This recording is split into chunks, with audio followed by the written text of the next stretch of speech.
And welcome to our people that are viewing us online.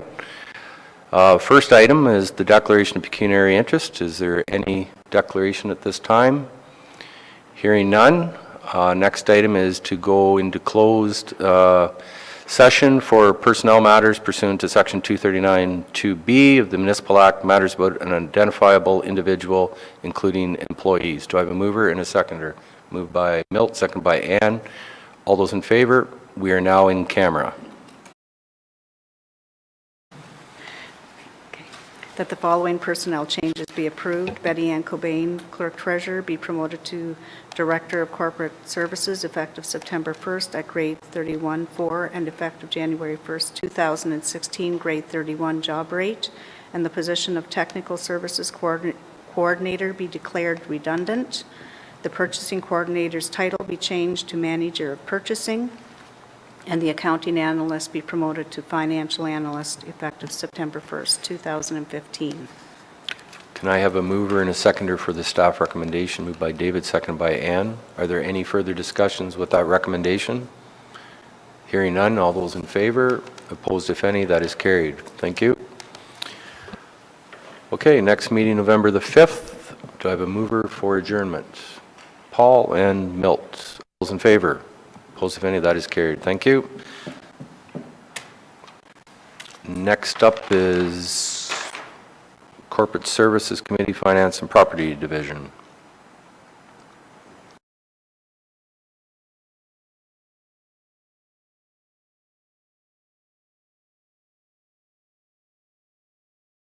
Online. At this time, I'd ask for any declaration of pecuniary interest. Hearing none. We're moving down to action items, and first off, I want to thank everybody for their input into the. We know it's very difficult every year to keep coming back and looking for a little bit more when things are a little on the tight side, but we will work our way through it, I am sure. So at this time, we have the presentation of 2016 business plans and budgets, and first up, I will turn it over to our CAO. Thank you, Mr. Warden. I'd like to begin just by recognizing a couple of things that we've agreed. Bruce Lee Haven will be rescheduled to the 22nd of October. And I wanted to recognize Charlie Young, the administrator for Gateway Haven, had organized to go back to Newfoundland for his holiday prior to the schedule being set. And he exercised a lovely thing yesterday and sent me a wonderful note and attached a photo of where he was. And it was really a very beautiful place. On his behalf today are both Heather Penny, the Director of Care from Gateway Haven, and Tara Wilson, the manager for, I always get your title, Administrative Assistant for the Gateway Haven, and they collectively will be delivering the Gateway Haven budget. So with that, I'll go right into the summary comments on the draft budget. It is a milestone for us. This is the first program budget meeting for the County of Bruce, and the amount of involvement of staff has been absolutely terrific. In particular, it's worth noting under Betty Ann Cobain's leadership, the work of Susan Petrick and Lynn Hatton in terms of getting us to this point in time. It really meant a complete rejigging of the budget. We did look to the sector for best practice, and without a doubt the City of Ottawa, when it comes to program budgeting, is the municipality that everyone looks to get wisdom and expertise. So we borrowed their learning path. And a couple of meetings ago, we did give a report that we had a wide-scale staff meeting in Tobermory, and I'm not going to go through all the individual in my report, but it has been a terrific exercise for the staff and the commitment, because inevitably when you go through a change as monumental as changing how we do our budgeting, it involves a lot of hiccups and a lot of, probably a few sleepless nights for some of us. So I thank everybody for the work that they have done, and hopefully committee will be pleased with what you're seeing. The total budget, in order to start the process, we had to make some assumptions, and so that when you see some of the numbers, it's based on those assumptions, and ultimately it is committee's decision whether or not you wish to approve those assumptions. Effectively, the 2016 budget builds in the already negotiated collective agreements. It also has for salaries and wages an assumption of 2.5% for the management non-union group. As well, the redesign for the corporate services area has been incorporated into this document. And finally, that the areas of social services and housing, what's presented before you is in what I affectionately referred to as an unvarnished form. And finally, the areas of homes from the chair of the CAO is a bit concerning, because we continue to see extreme upward cost pressures, and we have entered have the dubious distinction of having the highest cost expenditures since 2010 in our catchment area. So the Western Wardens group of the 15 counties, ours is number one. In summary, and the director will go through in more detail, but I thought just to keep it simple, you have before you a chart that goes through the various areas. Effectively, this pass is a 8.66% increase over 2015's budget, which accounts for or amounts to $3.5 million. And embedded in this is 11.86 full-time equivalent requests. So with that, I'll move into the CAOs. Please. So the format that everybody will be following is, first we'll go through the business plans, the annual business plans that we're recommending to council. After that, we'll go through each individual business budget and respond to any questions. And so with that, under the CAO piece, the key performance indicators, again, that following what committee had approved in 2015, the total percent of our expenditures as attached to governance, we have so far year to date achieved our goal of 1.75%, which was a reduction from 1.8% of what we had in budget. And in 2016 and 17, the goal is to further contain it down to 1.6%. Under the staff full-time equivalents for service departments, the budget had 32.5 in it. Right now we're at 30.6, and that is expected to hold for the end of the year. And then depending on the outcomes of the presentations that are before you, it may go back up to 32.6. The percentage of annual projects delivered on time and on budget, the 2015 number, our goal was 85%. We're falling short on that. Year to date, we're sitting at 80%. The challenges we had, I'm not anticipating that we will reach that goal by the end of the year. And finally, the number of projects with goals that have innovation and cost containment attached to them. For 2015, the number was 12, we're on target for that 12. And what's, again, been presented, or will be presented to you today, for 2016, that number jumps significantly up to 25. All of the annual business plans do have attached to them the summaries of the explanation about the KPI. So if you wish, I can entertain any questions at this point or just carry on. Any questions from committee? Please continue on. Okay. So the CAO's area right now has 3 key goals in it. I would like to talk about the 150-year anniversary for Bruce County, and January 1, 2017, we will be 150 years old, and I must admit, everybody looks pretty good for 150. You'll see in the business plan that there's a modest amount of money being requested and a additional recommendation that council appoint an ad hoc committee to start in 2016 all the planning processes for the year of celebration.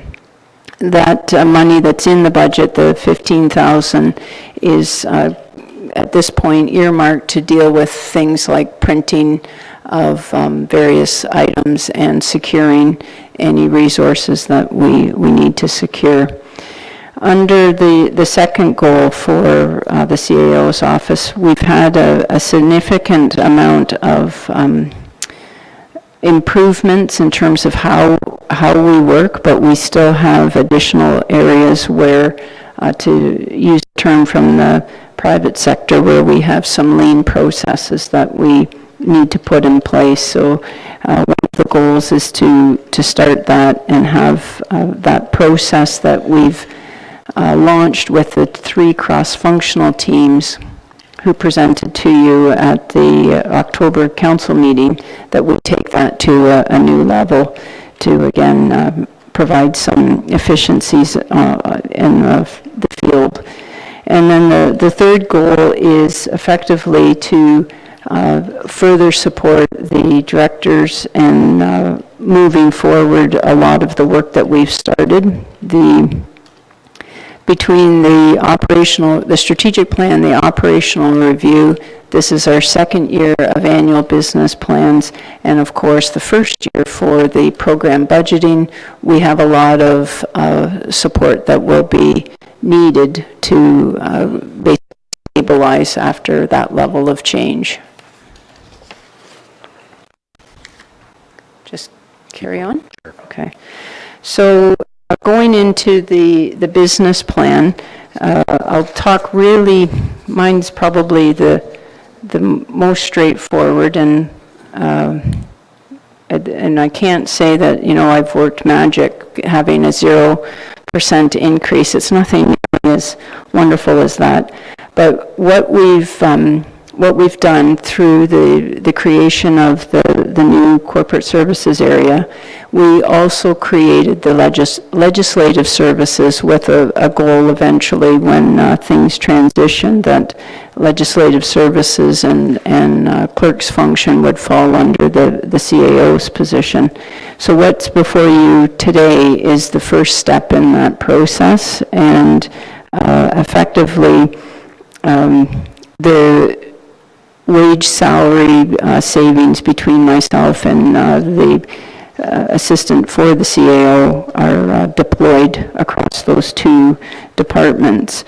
The document, I'll take the time to kind of walk through a little bit, just so that the directors don't need to do it once they go through theirs. So down the left is the expenditure by program, and at this point there's just the CAO, and then each individual cost driver area, going from salaries and wages down to other internal costs.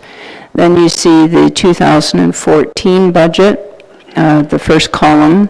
Next to it is the actuals from 2014, and beside it, the 2015 budget. So you'll see in my area, it went from 82,291 to 254,000.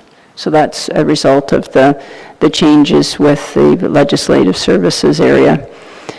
Beside that column is the 2016 suggested or recommended budget. Just for clarity, no one thinks you guys have already approved these things, so it's not adopted yet. And beside that column is the change over the 2015. So basically, that column takes the 2016 value and subtracts the 2015 value. So what makes up my changes in my area? Sorry, I just have to get my sheet here. So we're going to go to the CAO's departmental summary sheet. If everybody can get to that, what you'll see is it has the pressure categories on it. And each director is going to go through their total budget area, and then they'll go through your major categories. Their major programs. So again, for the CAO, there's just the CAO, but when, for example, the Director of Planning presents, he'll go through the planning area plus corporate policy as a summary. So again, I'll take you through just the sheet really quickly. You'll see the same language, the expenditures by program down the left side. Immediately to the right of that column is the 2014 actual numbers.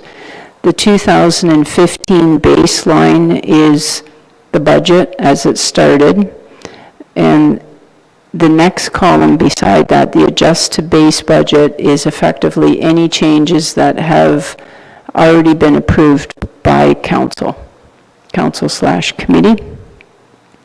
So for the area under the CAO, you'll see the 3,000 reduction in contract services and material reduction of 3,485 for a total of 6,485.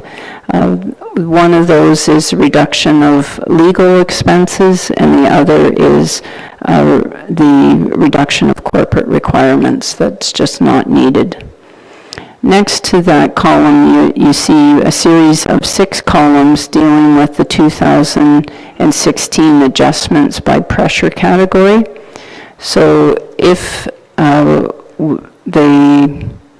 shouldn't say if, under the maintained services, that's to deal with things like cost of living adjustments, anything that we basically have to do to continue our service delivery model. Under provincial legislated column, that's things that would be impacted by the province, that i.e. any changes as a result of any ministerial things, in particular with the homes, as well the collective agreements that have already been settled. You'll see those numbers show up in that column.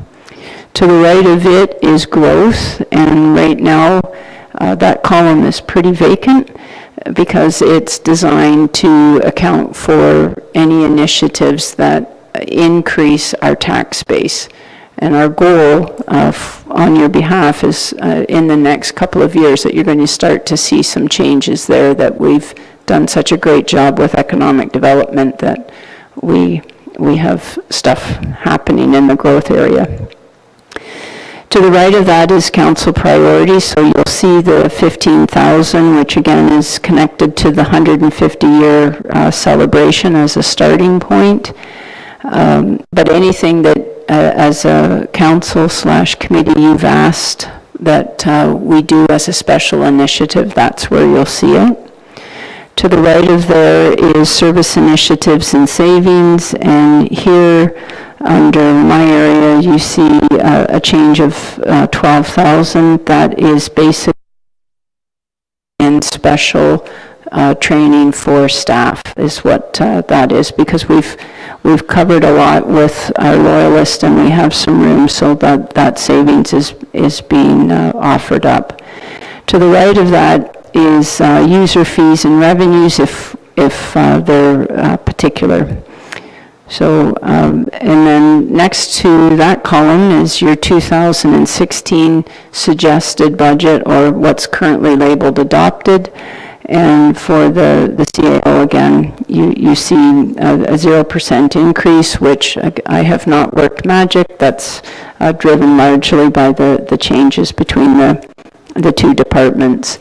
And to the very right of that is the change over the 2015 budget column.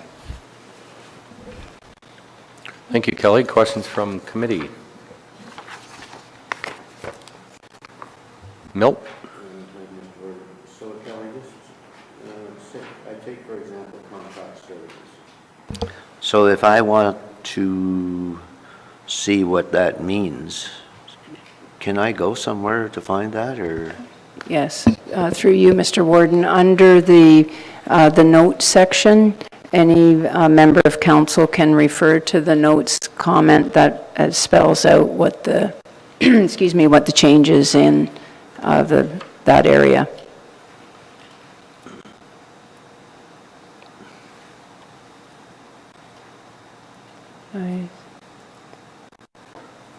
Okay, so you can see that it's related to the 4,311. Oh, hold on a second. I'm in a different column. Sorry. Up one level under the baseline adjustments, you can see the corporate requirements for the 3,000, and then material for 3,000. Now, to get to the, if you want to like literally get to the account number, it's also in the summaries, but it's further over under the what's referred to as the assist where do I tab. find the note? Where do I find that? Betty Ann, do you? For the purpose of today, we hid those on purpose. So a lot of the material that departments use, so we will, and I can't even show you on this document here because it's locked, so I can't, oh, maybe I can. Yep, I can. So to answer your, Okay, to your question. Though. So it is available. Yeah, okay. It is available. It's just hidden. It is hidden.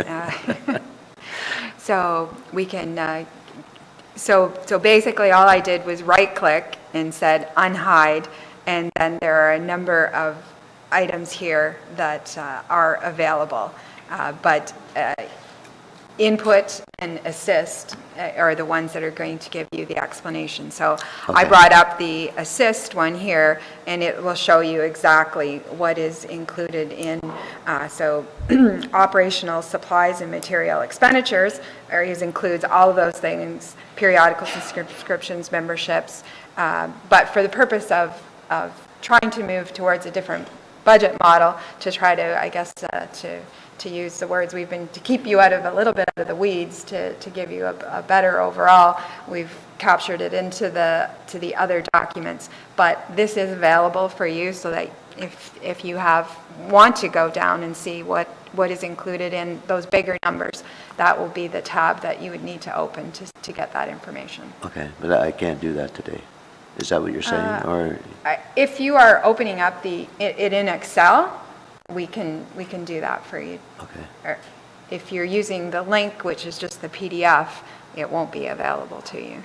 But if you're opening up the Excel document. Well, I'm on the content one icon here for, is that it, or is that the PDF? Yeah, or? So you're using the PDF then. Okay, so how do I get the other then? I'm sorry. The email that Darlene sent, the email attachment, and it has all the separate Excel spreadsheets. Okay. Or they are, if you access the Y drive, they are available there as well. So is that on the Bruce County website as well, or No. just the email? The email or the Okay. Y drive. Yeah, So, okay. but we can, if you want to be able to access that, we can. Do you access your if you want to bring up your emails, then we can open it in Excel okay. for you. Yeah. And I don't have them on here actually. So. okay. I don't take, I leave this computer here, so, Right, but we should be able to Okay. establish it so you Yep. can get your emails if you are here, so we'll maybe over the lunch hour get Yep. that for email. good, Okay. thank you. Any other questions from committee for the CAO? Hearing none, okay, we will move on to corporate services. Betty Ann?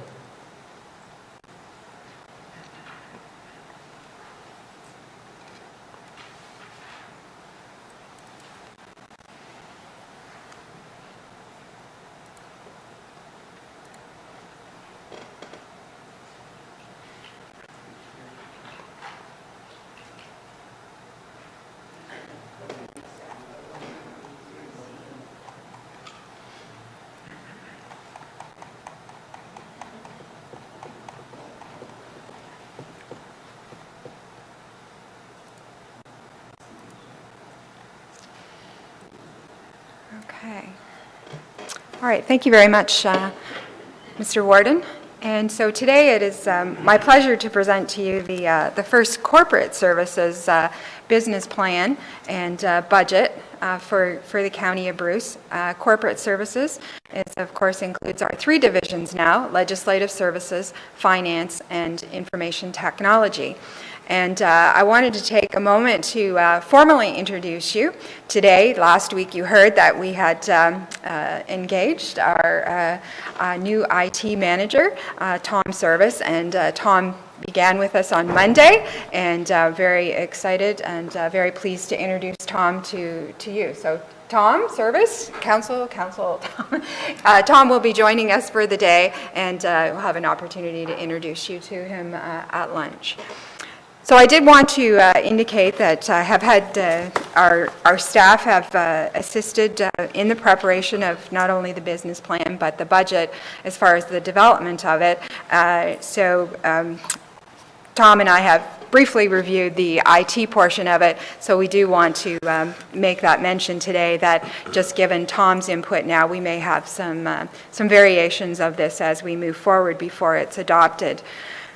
And I did want to also make mention of the finance team, and Kelly has identified certainly two key players in the department as far as assisting with particularly the department heads and the managers, but in Susan and Lynn, and in order for them to be able to do that and some of the other background work and the attendance at Tobermory, the other analysts and who are joining us today, Connie Hutchison and Shelley McDermott, and our accounting supervisor, Jackie Grube, also played a large part of it, albeit behind the scenes, but in order for us to get to that. And certainly also I invited to join us today is our purchasing team of Gary Gray and Jennifer Smith, who provided a lot of input into various departments, and wanted them to hear firsthand today how they might be impacted as the budgets and business plans are approved. For the business plan for corporate services, we have, as I said, rolled in many of the IT initiatives, and as if we maybe didn't have enough in legislative services and finance before we embarked on a consolidated document. In total, there are 17 goals, and which is very ambitious. But a number of those goals, I would expect to see that they will drop off and after 2016, and we'll be able to have a more focused approach on what it is that we want the department and how we move forward. In the operational review, of course, there were a number of initiatives that were addressed, and a number that we tackled in 2015. And with the strategic plan, and I think you'll see a trend in this business plan is the goals that are included in the strategic plan, particularly related to exploring alternative options to improve efficiency and service. That is definitely a key one. Finding creative new ways to involve all staff in our future, and last but certainly not least, eliminate our own red tape. So those are areas that we have been managing in 2015 and want to continue that for 2016. The key performance indicators remain unchanged, but certainly with the impact of the change with IT and bringing it into the corporate services division, certainly Tom and the IT team and I will be evaluating those KPIs. Even for 2015, the satisfaction, the delivery was based on a survey that was completed in 2014 and has not been undertaken in 2015. So we need to evaluate that and to also evaluate the KPIs to make sure that they are meaningful and serve value.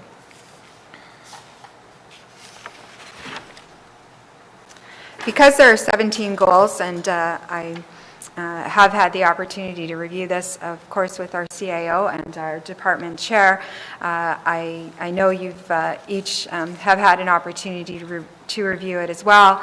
So I'd like to just hit on the highlights, if I could, for what I see as our certainly all of the goals are important, but the ones that are going to be most important to not just our department but the corporation, and that is department goal number 1, and it's specifically related to the operational review and developing a modernized capital forecast based on the asset management plan, which was approved in 2015 for CityWorks and support from Citywide to update it for 2016. The 2015 goal was to present the budget with the program budgeting model and include a multi-year operating and capital forecast, and that has just been recognized as just to be proven to be too big of a task. So we will be moving forward in 2016, and one of the things, and I think it's going to be a common theme today is as we present the budget, it includes the capital and operational, and I believe that as a corporation, we've likely come to a point where we've matured enough that we need to separate those two and look at operations and look at capital, because capital tends to be the larger number that drives the percentage increases, but tends to be where we try to find the savings as well when we look to a consolidated document. So I think it is valuable for council to see what is driving operations and capital. So we will certainly be moving forward for that in 2016.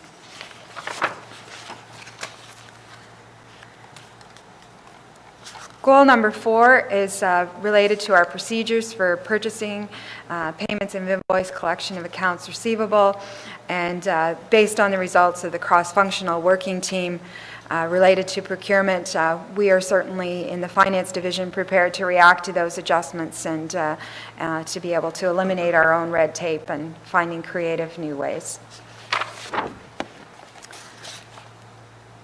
Goal number 5, an initiative related to developing risk management strategy, employ risk management methodology across the county administration, something that was identified in the operational review, and we want to move forward with that, and it is recognized in the budget as an additional FTE, and for cost avoidance by ensuring risk management strategies are in place and managed on a regular and consistent basis throughout the corporation. Department goal number 6, I draw it to your attention. It was a recommendation in the 2015 budget that was deferred and not included in the final approved budget, was to engage BMA Management Consulting so that we could participate in the municipal study, so that we could have a better benchmarking for our KPIs.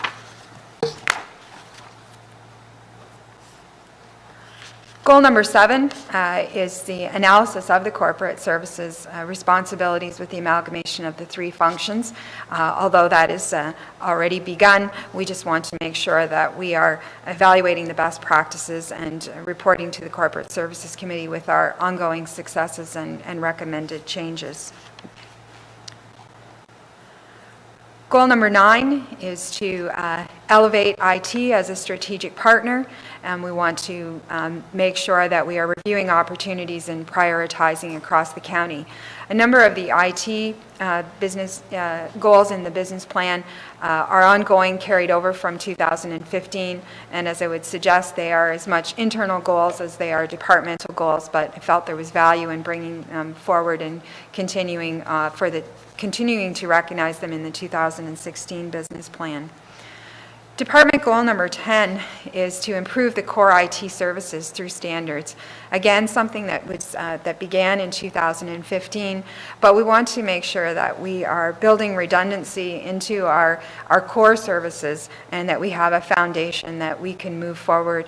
And I know that Tom and the IT team will be reviewing this over the next weeks and months and being able to bring forward recommendations for improvements and identify that we are solidly based to move forward. Also wanted to highlight goal number 12 because it does impact the budget. This speaks to some video conferencing equipment, but a bigger picture is how we are managing across the corporation as to our telephony system and how we can make adjustments. And again, that is going to be reflected in today's budget for 2016. Again, the mileage cross-functional team is going to play an integral part of that as well as we look to reducing our mileage but finding a productive and meaningful way for staff to be able to communicate from satellite offices. Remote access as well follows very nicely into that, into goal number 12. Because there was a bit of some work done in 2015 for a test solution and look to be deploying it under a written policy in 2016.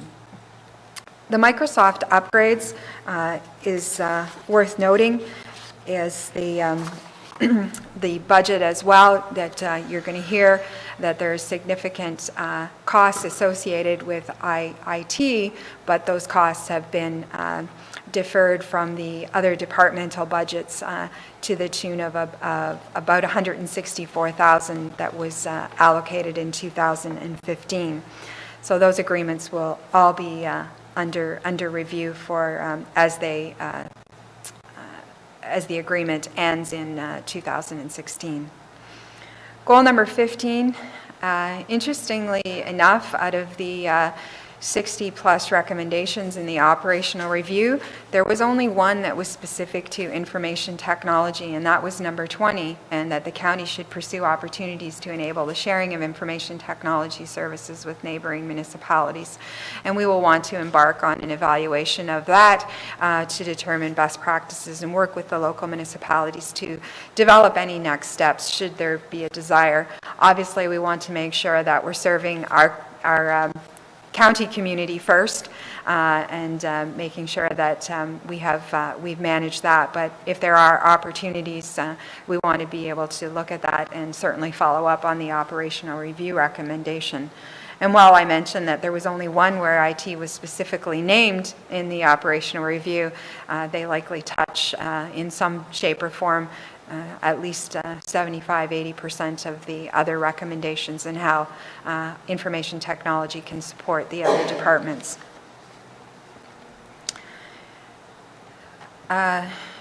Goal number 16, we want to take certainly a role in the disaster recovery site, the designation of the zoning and detailed recovery plans, and support the EMS and the emergency management, and how we can support that in bolstering the business continuity plans and the disaster recovery plan, and making sure that we have actionable test plans so that IT, what we say will work will in fact work if we are in a disaster position.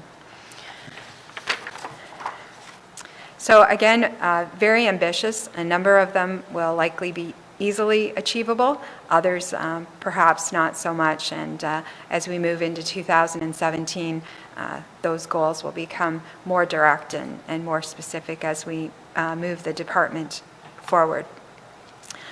This is the budget for the combined programs, and the increase of $422,322.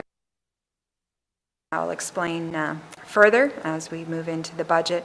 And the one FTE that is recognized is the risk management, or yet to be specifically identified how that position will support corporate services, and in recognition of some reorganization within the IT division.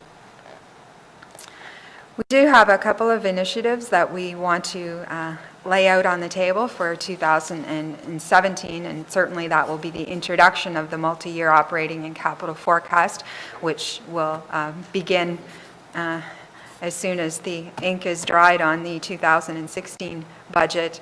And we also want to look at alternatives to issuing smartphones and devices to employees, and the BYOD, as it's known as, bring your own device. So just making sure that we're treating our staff fairly as to what our expectations are, but the ability to eliminate duplication of service and perhaps provide an even better service to the employees, we want to be able to review.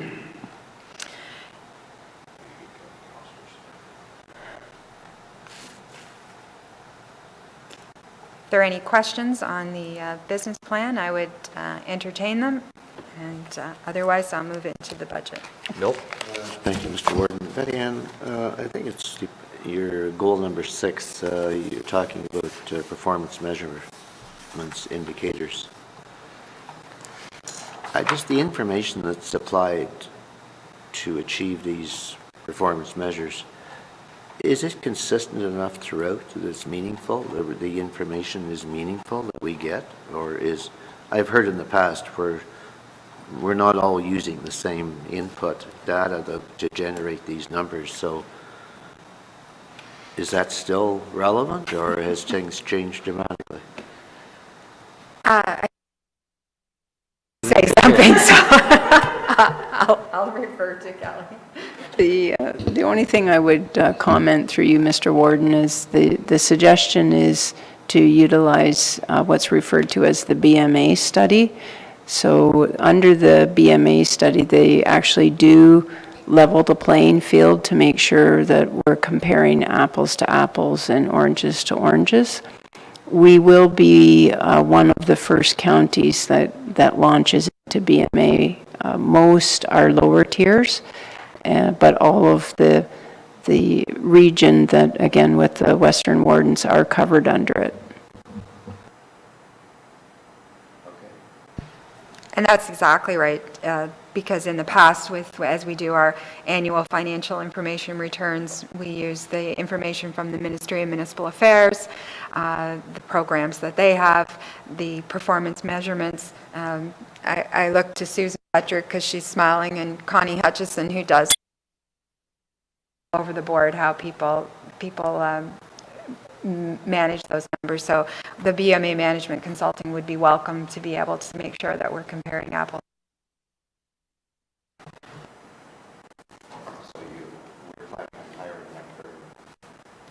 It is included in this draft budget. Yes, it was, we deleted it from the 2015 with the pressures last year.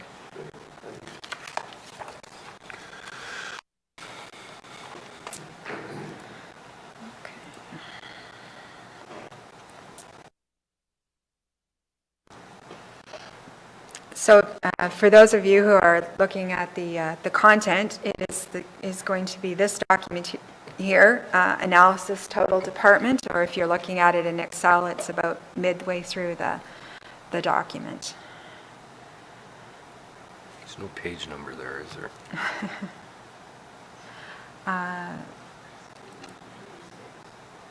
36.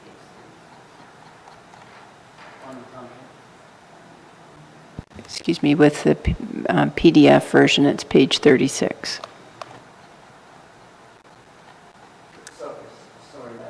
When you say PDF, you refer when we go in through content, right?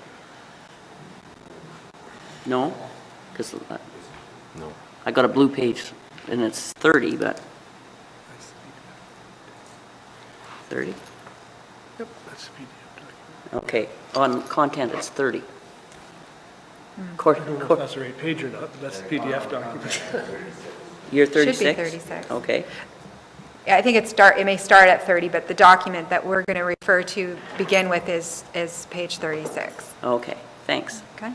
Just helps to get on the right page. That it does. Thank you.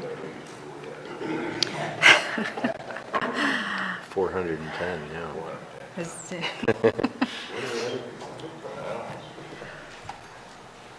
All right, so the total analysis of the total department, and for corporate services, we have several programs. Legislative services, which is the clerk's department, council. Corporate management is shown here. There are no expenditures for 2016, but anywhere where there was an expense in 2015, it is shown for that, or 2014, it is shown for that purpose. So in previous years, corporate management won't show. Finance, which is typically what we have known as for a number of years as treasury, and facility management, Park Street, Kelly Street, and any of our other responsibilities, particularly as the owners of library headquarters. Non-departmental, that has been removed from this budget because it just, as I explained non-departmental, you'll see that it just shows too much variation, and it didn't make sense to continue to include that in there.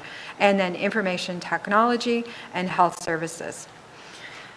The overall, you can see the overall budget changes in those expenditure programs.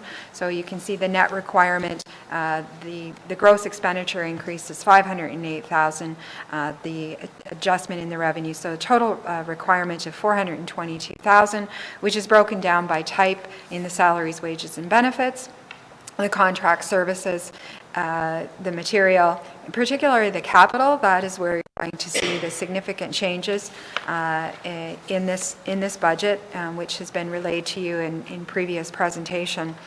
And then the facility costs, and then the overall increase of 9.55%, or the $422,000, and the adjustment in the full-time equivalent, which would be in this case, and I did want to review that because of the one position that's been named redundant in IT will impact that.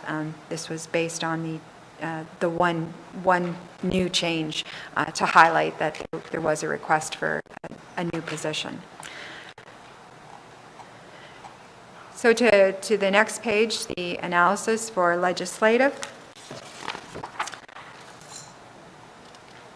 And again, as the CAO presented in her document, a number of the changes are driven by the assumption for the non-union employee, that is a non-union employee wage increase that is assumed for the purposes of today's budget. The one item that I wanted to point out was the staff-related costs, and that is an individual who will be participating in the Loyalist program in 2016. That's yes. Mr. Warden, just back in the previous page, at the bottom there, it says percent of the 2015 FTEs is 3.7%. So that's all full-time FTEs, or what does that mean? Yes. I turned to Lynn on that one. It's the increase over the 2015. Right. Oh, it's the... So if we add one person, it's 3.7% increase over what the departmental, just in the department. So the department previously had 27.38 full-time equivalents. Adding one to that department is a 3.7% increase. Good, thank you. Okay. Thanks, Lynn. So the overall in the legislative services and the CAO referred to the adjustments that we're seeing in the salaries with any adjustments to this purpose, but we did make the adjustments in the 2015 budget because we made the changes mid-year, so they are reflected in that base budget for legislative services.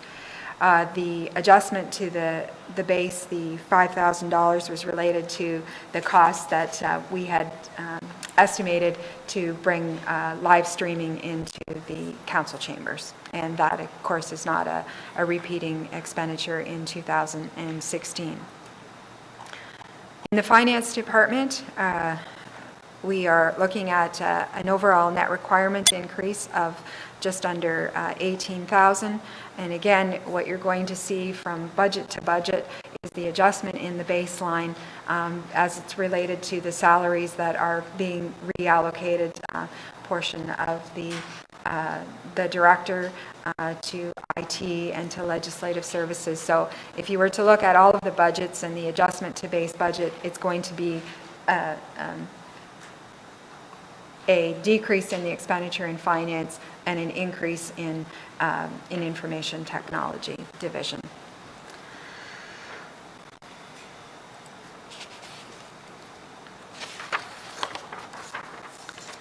The one area that we are looking at is again, the increase for the consultant for the KPIs, and that is $5,000 that's included.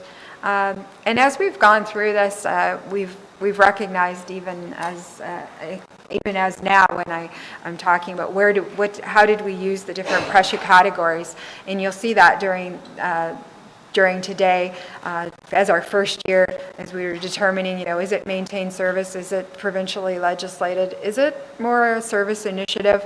And I would offer here that even though we've included the consultant and I've suggested it's maintained service, it's likely better recognized as a service initiative. So we will, we've all been learning as we move forward in this process.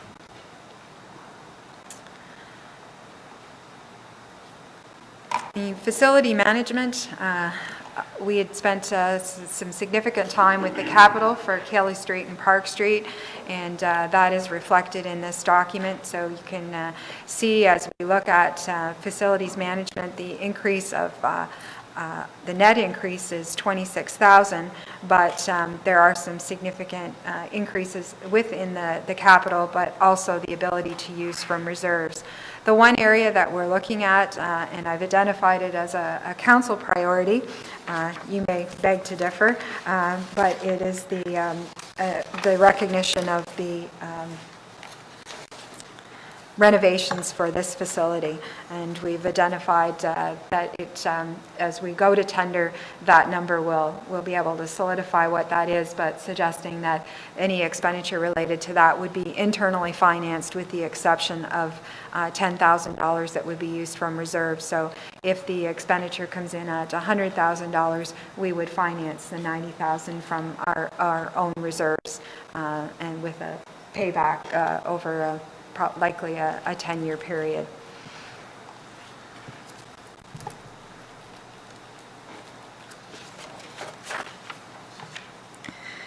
The other area was just identifying in facilities management, again as it related to capital, but that this roof here as well, as we've been monitoring the cost, even though it's a replacement in 2025, but the price continues to escalate, so we continue to monitor that to make sure that we're putting funds away for that. You will recall, and I just bring it to your attention because you will be receiving a report, but you will recall that last year we replaced the part-time custodian at Kelly Street with a contract position as a pilot project, and we will just be reporting back to council on how that worked out and sort of how we want to move forward with that. It has no impact on this budget. The costs are very similar, but it did adjust the FTEs because of that position that we had. It was adjusted in 2015 for the 2 full-time, but the other is in contract services. IT, The bottom line is a net requirement of $331,000. There are a number of initiatives that are included in this that are requiring that increase. 165,000 of that 331,000 was included in other departmental budgets in 2015. So they have adjusted their baseline to remove that $165,000 from that budget. The SWIFT program is included in here at the $172,000 annually as a capital or as a council priority, and it is showing that it would be funded from our own resources. In 2015, the recommendation was to fund it from the Forest Reserve, and at this point, it is not been identified. It would be funded from a reserve, but not specifically any specific reserve at this point. But would all likelihood either be the Forest Reserve, or council may want to choose to start actually, as it's a program, it would certainly deplete that reserve to be able to maintain a portion of it in the capital, in the levy, as we move forward with it, to be able to sustain that $172,000 expenditure for the remaining 10 years. The other item, again, is the capital. Again, you can see the increase, and we are looking at a telephone solution, and that, again, of course, is driving the cost to that to be able to, and we will have a report for committee likely in the next at the next committee that will provide additional information for you as to how that would be financed in as we embark it in 2015 and 2016. And again, you'll see in the adjustments to base the variations with the salaries and wages as we combine information technology into corporate services. In information technology, it is basically moving forward as we did in 2015. The contract services, there is an increase there as we manage a number of subscriptions that had been capital projects in 2015, but as we move them forward and they become a subscription, an annual subscription, they are moved into operations. There's also $35,000 expenditure in there that is offset by a $35,000 reserves for us to move forward with the SharePoint solution that had been shown in the capital budget in 2015. The last is the... Nope. Thank you, Mr. Warren. On the SWIFT project, are we getting an update on SWIFT before we get too involved in this, or? Through you, Mr. Warden, the Western Wardens Caucus CAO group met last week, and there is a report going forward to Western Wardens for the 2nd of November, I think is the date. I think October 30th. Sorry, October 30th. And from there, then there will be a report on the November council meeting. Good. And the final program is health services. This is the $200,000 commitment to the Greybush Regional Health Center.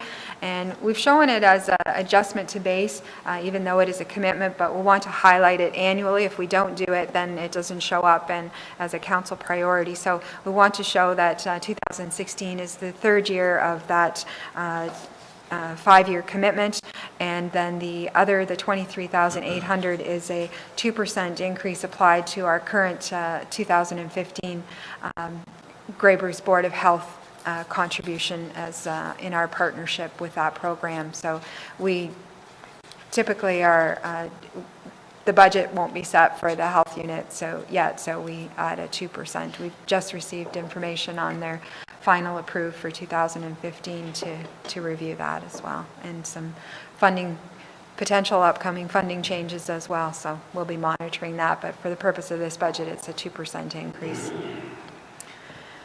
So to take you back then to the overall analysis for the total department, you can see through the different pressure categories how they have been allocated, as well to the base budget, but a requirement of $422,322, which again, as I've indicated, is driven by the number of factors, but the $164,000 is particularly notable. That's been removed from other departmental budgets to be captured within this budget.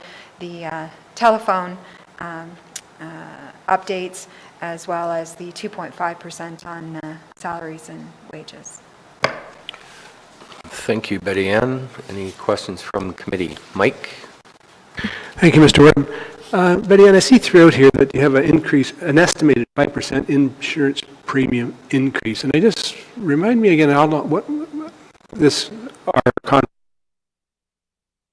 And then I guess the question then is, like, it's just a guess, or you get some indication from these guys that we're going to jam you for another 5% this year?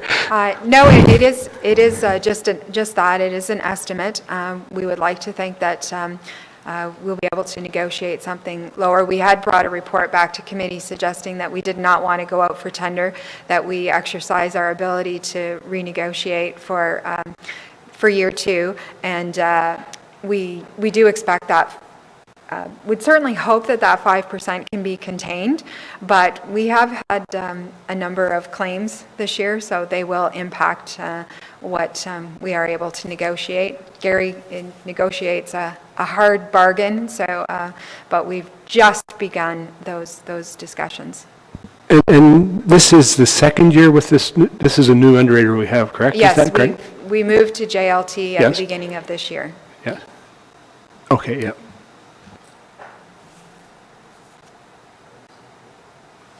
Nothing else? Thank you, Betty Ann. Next up, Human Resources.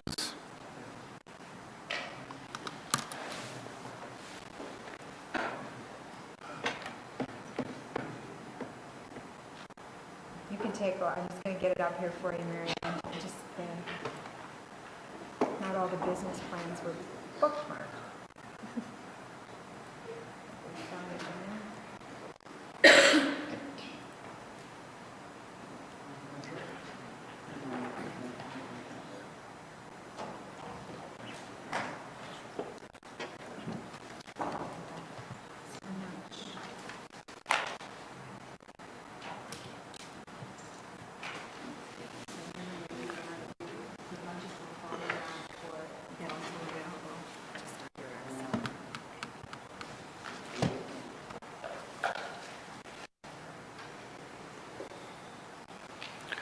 Okay. You're all set. Okay. Thank you very much. I'm very pleased to present to you the 2016 proposed Human Resources budget.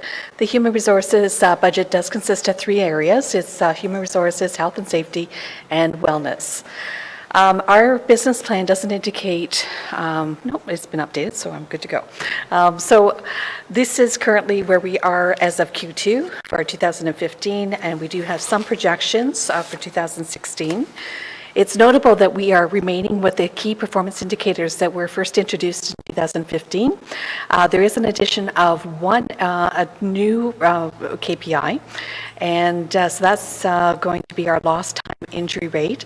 That was a recommendation from our new Health and Safety Manager, John Van Delden, and there's a new explanation of that. But basically that rate targets lost time, which are usually your most expensive rates, and there's a really good statistics around lost time rates with other municipal comparators. So we thought that would give us a good comparator to get good information within our industry specifically.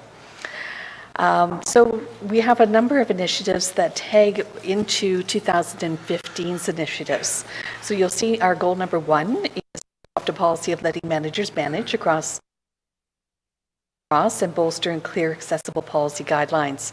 So as you're aware, we have had the completion of both cohort number 1 and number 2, and number 3 is currently underway as of September 2015, with cohort expected to start in January of 2016, where there will be 2 additional HR participants, participant in the cohort 3 that's currently. Goal number 2 is to develop a corporate succession plan. So again, we started this initiative in 2015 and are poised to bring it to committee for their consideration in Q4.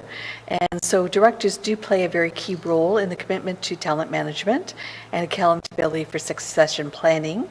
And so there'll need to be a full rollout and integration of a succession plan within the organization planned for 2016. Our goal number 3 is to update the annual individual goal setting performance appraisal system. So we did have 2 what we refer to team, and we also had the department head teams. I've already received some feedback on the forum from the department heads, and we'll be getting feedback from the HR group later this year. We are looking to integrate that with our Avante software, and Avante will be launching some workflows and 2016. So we anticipate tapping into that new process to develop a number of new forms that are cohesive with the new non-union management form. Under goal number 4, develop and implement a corporate training and professional development needs and analysis. And so we want to leverage the technology and invest in expanding the knowledge. Part of that is building a training matrix, which we're going to again be able to do within our HR software Avante. And we also will be rolling out this year a new online health and safety training module through HR downloads. So we've been trialing the HR downloads this year through the new employee orientation, and it's been very successful. We did a preliminary rollout of HR downloads through a computer usage training program that we launched to all the corporation, and that's been undertaken. So we do expect to see some good results from that program. Under goal number 5, develop a multi-year work plan to update human resources policies, practices, and programs. And so that again was developed in 2015 and currently under review. It was recently reviewed with the HR team, and now it's under review with department heads. Goal number 6, operational review, reduce the labor relations time commitment of the Director of HR by placing greater responsibility in the top management of the 24/7 health area. And so what we're going to be working on in 2016 is the realignment of management of paramedic services and long-term proposal. And of course, we're going to rely on active participation with our union partners. Goal number 7 is legislative compliance to the maintenance of job evaluation and pay equity, accompanied by a market review for non-union. So we had proposed that to start at the end of 2015, and we budgeted for that, and we'll be asking to continue that program in 2016 to be launched effective January 1 of 2017. And undertaking a legislative compliance mock workwell audit to create a health and safety strategic plan to address and identify gaps. Again, it's a goal that was started in 2015 in Q4 and will continue on. It will take 6 to 8 months to undertake that program. So that will continue on into 2016. I'd like to thank my team and the HR group for all the hard work that they did in giving their input on our budget and our business plan. And special thank you to Joan, who's sitting with us today, who spent an extensive number of hours with not only HR but all departments in developing the salary side of the budget for the 2016 initiative. So our business plan, basically, we're looking at an increase and new form for me. We're also looking at an increase in full-time equivalent as well. And so I think probably just dropping down, trying to find the sheet now.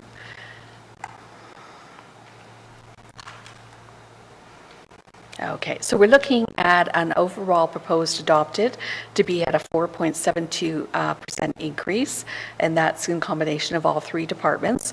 That equates into a total of $44,949 and an increase, as previously noted, to full-time equivalents. We are looking at a number of initiatives, and most of that 44,000 is related to initiatives within health and safety.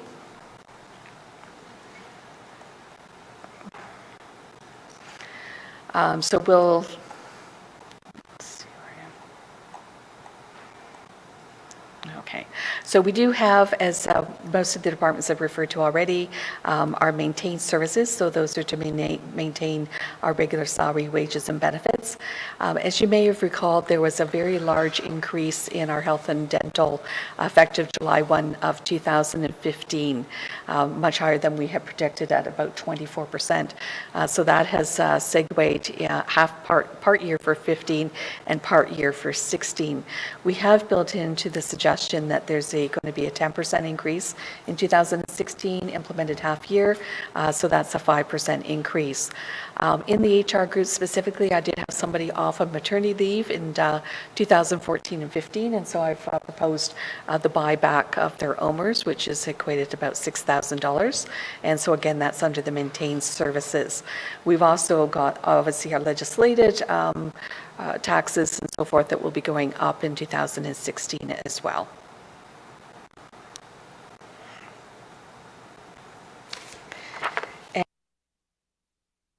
Doing is we are looking at transferring from our HR budget 50% of the HR director's salary and 100% of the disability and wellness salaries, transferring into the health and safety out of the WSIB reserves. And so that helps offset the increase of the proposed 2 additional FTE positions in 2016 in the HR group. The 2 roles that are being proposed are a HRM position and a training and development position. Related with that is additional costs associated with things like office supplies, telephone, travel.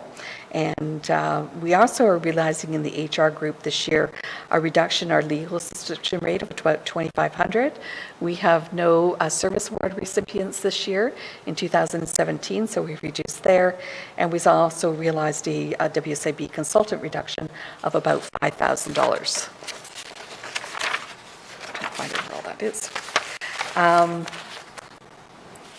So we will realize those increases, the same increases when we transfer over the disability and wellness coordinator, and the expenses associated with the HR director will remain in the HR group. So the initiatives that are going to be undertaken in the safety group, skip down here a bit, is ergonomic assessments. So we were anticipating bringing in an outside consultant for delivery of those, changing our paper format for MSDSs onto an online management system for $45 or $100, the introduction of baseline hearing tests of $13,000, and again, increased membership, telephone and travel, and boot allowance.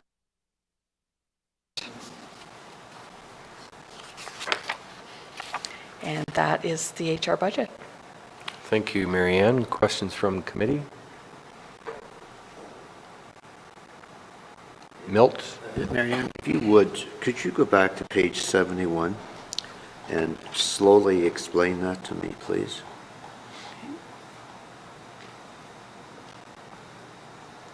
Okay, so what we see offsetting here is the 50% of the HR director's salary and 100% of the disability and wellness coordinator salary out of the HR budget and into the health and safety budget, and then offset by reserves. Okay, so when I see HR operational minus 207,000, that is just what you explained, right? Exactly, and with the related costs associated with the disability and wellness coordinator, things like her memberships, travel, boot allowance, and so forth. And so health and safety operational plus 321,000. That is correct, along with the new initiatives as well in health and safety, including things like the online MSDS and hearing testing and lockout takeout. So then I go down to pressure, and it says HR operational, 72,000. Correct. So there are some increases in the HR operational budget as well. So there's also offsets just the maintaining of services. So the salary increases the cost of living and the benefits costs. So the difference in baseline adjustment and pressure, like the headings look the same to me, HR operational, health and safety operational. So how do I How do I distinguish? They're divided into the baseline adjustments and the pressure categories. And so that lines up with the previous sheets. Oh, okay.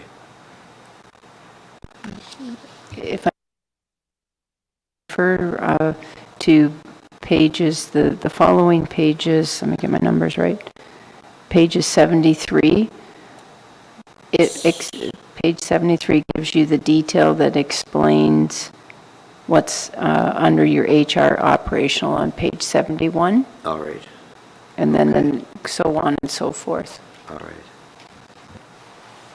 Good, thank you.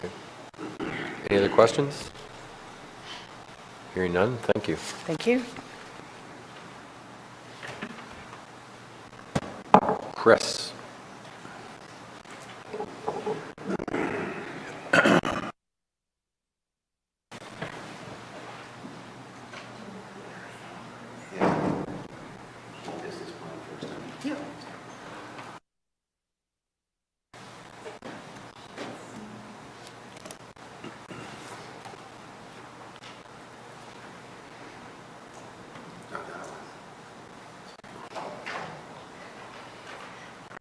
I will hurt you first. We're live, right?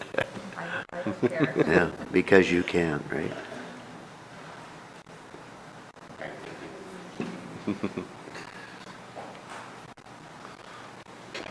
Okay, Chris, the floor is yours. Good morning, Madam CAO, councillors.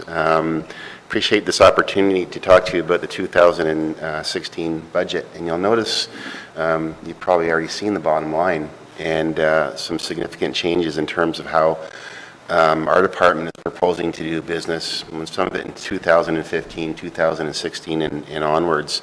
So I'll begin by giving you a very quick rundown in terms of some of the initiatives in the business plan.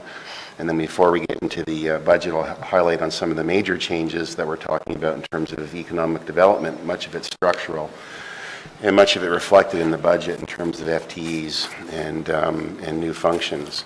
So the first part of the business plan you'll see is a rundown of corporate policy and economic development. And I'll take you, as you can see, there's the standard KPIs that we use to report on. And it'll take you directly into some of the initiatives and the goals we've merged corporate policy in with economic development for the purposes of the reporting because the function currently has one manager.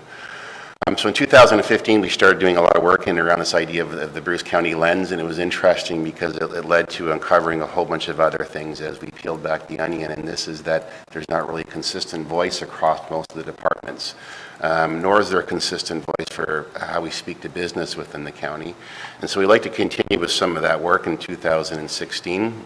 You're going to be getting a report from the working group that's looking at this and how it relates to web, how it relates to the tourism consumer side of it, and what we should be looking at in terms of new tools and methods for 2016 to bring that Bruce County lens and the voice to the table.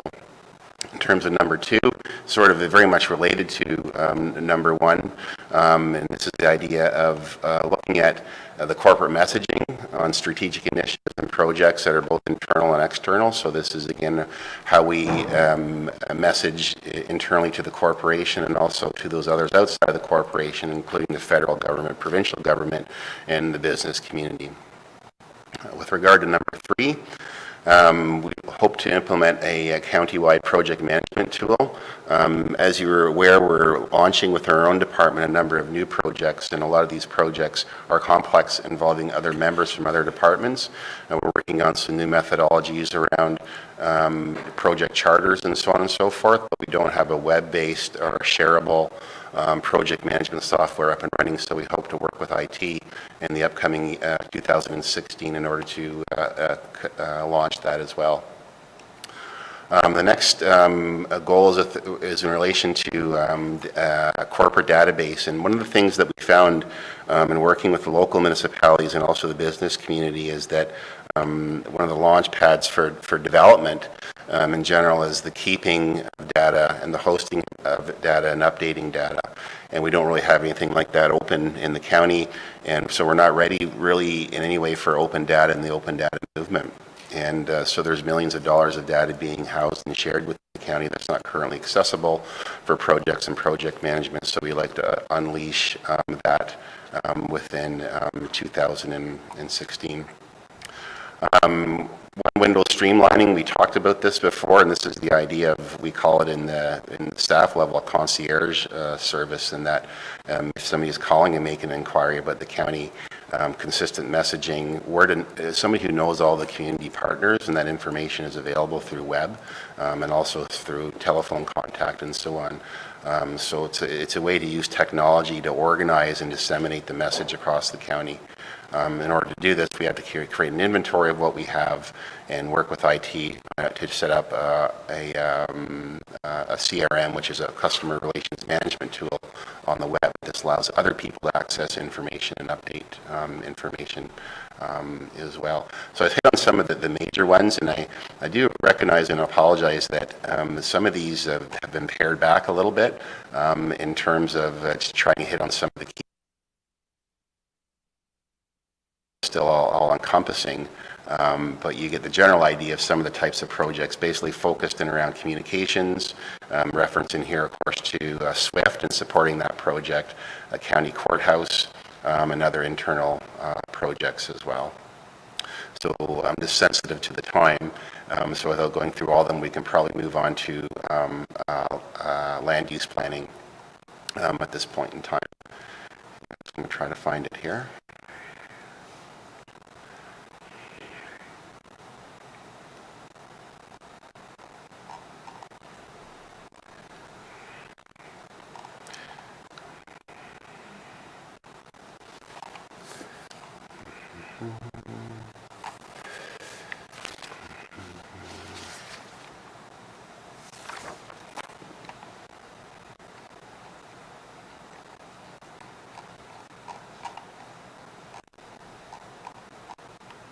So I'm having difficulty finding the land use planning operations plan on the server. So I'll give you a very quick high level rundown, and which is shouldn't be a problem. As you know, within the county, we've looked at setting up the 3 regional sub-offices in the pods, and we've had some good success in that we have decent space in the Port Elgin area, which is up and running. And there's one key staff member missing from one of the pods, which is the Saugeen Shores pod. So within the 2016 budget, we hope to backfill that, or fill that position with the planning application tech, and that will be frontline service out of that office. Second objective is looking at better coordination with government agencies. We've begun some of that in 2015 and had some success with the Conservation Authority in terms of a bit of a who does what review, how we could be working on things better, and potential to set up better communications in 2016, and that's ongoing. And we would like to do more of that. The major confusion in the planning process, and we like to think as planners, it doesn't come from us. But some of it does come from us, and also there's a number of other agencies involved, and so we spend a lot of time quarterbacking inquiries in terms of where you go, how you get approvals, and the likes. And so we hope to be looking at that and streamlining that for 2016. We're currently working with Northern Bruce Peninsula. We have our first meeting coming up next week, and this is looking at this whole idea of how we simplify and streamline this whole idea of hazards and hazard mapping and what is hazard. And so we want to look at the criteria in terms of what is defined as hazard, and the next step of the project then would be to either internally or externally map to those criteria. And our dream end product would be a Bruce County official plan map that matches the actual hazard mapping starting with Northern Bruce Peninsula. And if the criteria is successful, then of course that can be replayed with all of our other municipalities to coordinate standardized mapping across the region. We talked about this whole idea of the Bruce County lens, and currently we don't really have any systematic guide that measures our processes. We have KPIs and so on, but we don't do much in terms of the actual stakeholders and measuring whether or not they've had successful outcomes, and if it's been unsuccessful outcome, whether that involves us or other agencies. So we hope to put together some work with that on the land use planning side. And some of the projects, we've mentioned that the restructuring will give us some opportunity to provide other skills as opposed to just the application side. And so as you can see, there's a number of special projects that we have been in discussion with the local municipalities that we could participate in and help them along with that. Bruce County Official Plan Review, it's where we're at right now with that is I wouldn't say it's slowed down, but we're basically stopping the review of the other issues until we figure out this hazard issue, which needs to be addressed as part of on the issues list. There's been 6 or 7 reports that have already gone to council that looks at the existing criteria in the official plan, some of those existing policies. And it's very apparent that the plan is very wordy. There's not a lot of plain language going on in that plan. And so we look at 2016 as an opportunity to bring back some of those key and core issues and start working on some plain language wording around those and hopefully start paring down the size and the scope of the plan so the content remains the same, but it's easier to read and easier for the public and developers to understand, as well as neighbors who are involved in the planning. So at this point then, that's a very quick rundown of the business plans. And I want to take you, of course, to the budget at this point. And the first page is it's the summary that looks at all of the elements of the department. So we've, in terms of our programs, then we're broken out into land use planning. And then you're going to see elements for both corporate services, corporate policy separately, and then economic development. And there's also a separate program for 911, just because we have some elements of 911 involvement, and finally trails, trails and forestry. So if you look at the summary sheet in terms of the overall percentage increase, what we're at proposed at this point is at 13.57%, or an additional $421,000. This seems ambitious, and in fact it is. So we were asked to participate in the strategic plan for the county at a staff level, and additionally at the operational review level as well. And those 2 documents came together and they made a number of different recommendations. Many of were focused on economic development, ways we can get efficiencies. And really the big question that came out of that is, are we working on the right things? And so as part of that review in 2015, we began an extensive review of our own department in terms of our functions. We felt that we did a pretty good job in terms of focus on tourism and tourism development, that whole consumer view. But the question was, did we have skills and tools in-house that could be redeployed to have more of an impact and an effect at the county level? And it was also said about us numerous times that the county doesn't really have in place the preconditions that will allow for meaningful rural economic development. And when we first heard that, we thought, well, we kind of know that. And we haven't forayed into these other areas because of the sheer cost and scope, and also because of the fact that these things are very difficult to measure.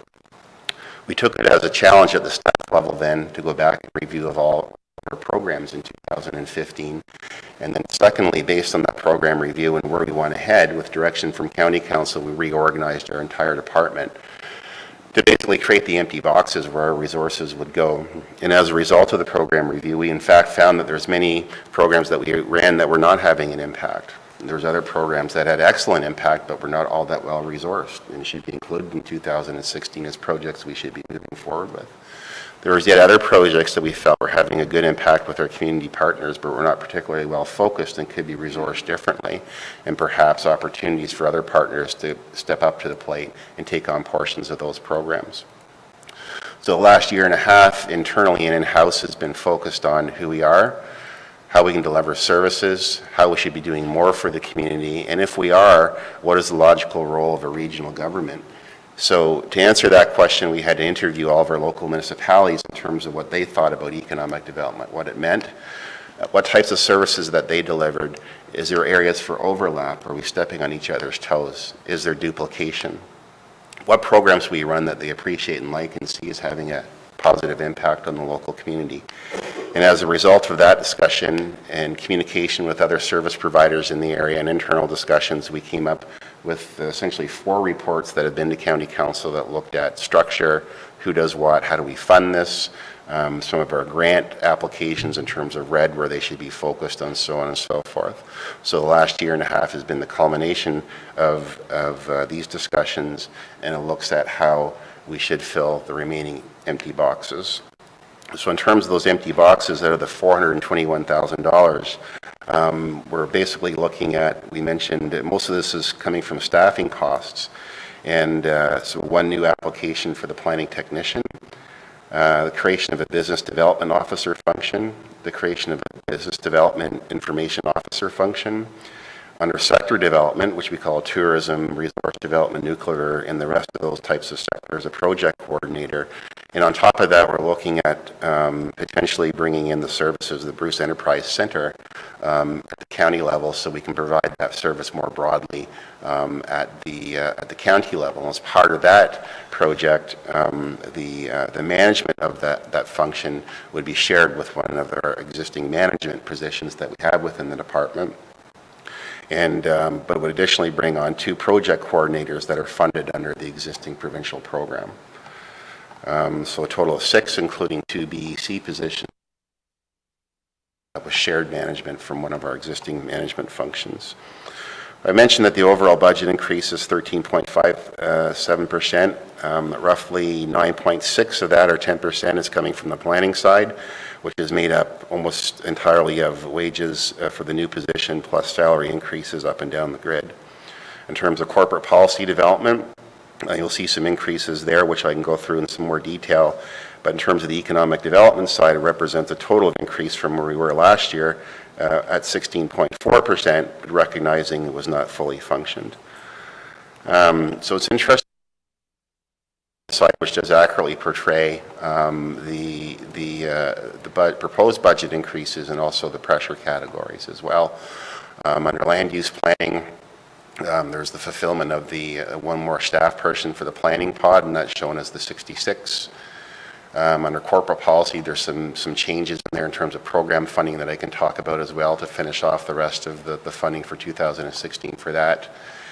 And economic development being the biggest impact under that priority area at $463,000 in total.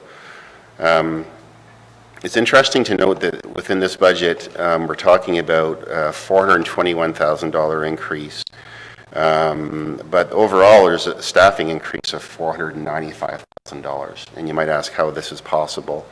And it's because we looked at, I mentioned we reviewed some of our existing programs, particularly in tourism and other areas. And we had a look at cost savings, and we recognized that we couldn't continue to run older programs, particularly if we determined from our review that they were not particularly relevant. So as a result of that, we've managed to shifts within the budget to bring the overall increase just from staffing alone at around $495 down to $421,000. So that is a very, very quick review, and I'll take you then to the actual detailed sheets in terms of, I'll take you to the analyst land use side of it. And again, this is not a lot of surprises here. I think I've covered most of it. If you go to the FTEs column at the bottom, proposed addition of 1 full-time person to complete out the restructuring. Under council priorities is we've added the not too much else going on that side.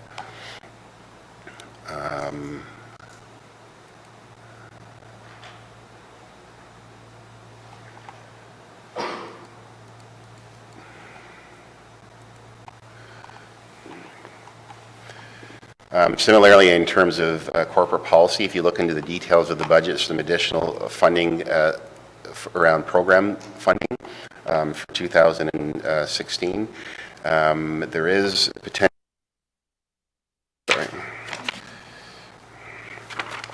There is an adjustment to baseline under corporate policy, and this is because one position is being shifted out of the division from economic development to corporate policy.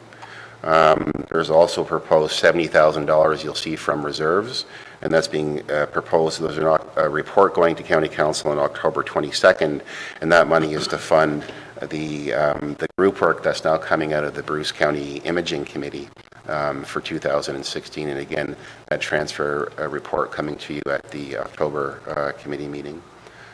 So the showing is $106,000 overall increase within the corporate policy budget. In terms of economic development, we've mentioned, so this one shows in terms of adjustments, reduction in $84,000 because of one position being transferred out of economic development into corporate policy. New salaries and wages are a total of just under $380,000. So it's a net requirement of just over $200,000, and again, with around, you'll see over $160,000 in program savings. Some of these areas, again, were a result of reviewing existing programs, such as our involvement in the Grey Bruce Regional Partnership, and shifting some of our efforts there to the Regional Tourism Organization and working with them at the regional level as opposed to funding a separate partnership. Some changes to signage in terms of our signage funding and so on. That'll be funded through the Highways Department long term. And so again, some additional savings there. With regard to emergency 911, really no significant changes. So going back to the overall department spending, our numbers, we've listed out in terms of maintaining existing services. So there are some costs associated with staffing costs, people moving up the grid and so on and so forth. But again, the most significant impact coming from staffing for filling out the rest of the economic development function in 2016.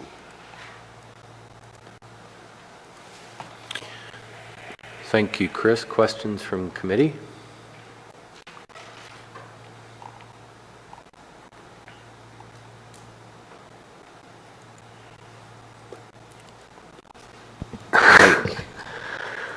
I just can't help myself. Mr. Warden, thank you. And just a comment, and I suspect we'll have some more input into this as we go along, but it goes back to your corporate policy division goal number 1, and it's the Bruce lens. And when I go back to the Strategy Corporation recommendation, I wonder if what was recommended is that really what, I don't know, I think we've gotten this a little broader than I thought it was going to be, and that's fine. That's fine. I have no trouble with that. But maybe a comment from you, Krista, how you see it unfolding, because in my mind, the recommendation was in here, and I'll read it. It should be, a Bruce lens should be developed through which the provincial planning policy statement can be best interpreted and implemented and serve the needs of council and the community. And I don't want to get into a big discussion today, but I'd just like to see how you see that unfolding. Okay, thank you. So I see two components of it, and the one regarding the provincial policy statement and the rest of it in some ways is the easier aspect. Because we live and work in a policy-led system, plan, we did the first 5-year review, and had to be adopted by the minister, and therefore all the essential elements of what the province thinks is important through the PPS is incorporated into the plan. I think there may be some discussion in and around the amount of flexibility that we have within the plan, and in those areas where things are not mandatory by the province could be made more flexible. And I think there's a feeling in the countryside perhaps that people are really sick and tired of hearing about the provincial policy statement and how it affects their lands and property. And I think maybe then the strategy corp recommendation was asking for a more sensitive or perhaps liberal interpretation by staff and council and others of the PPS. And we should have a stronger voice in land use planning as opposed to making it appear that's a simple compliance with the provincial plan. So my work around that one would be to say we should be reviewing, we've done 6 or 7 of those issues reports.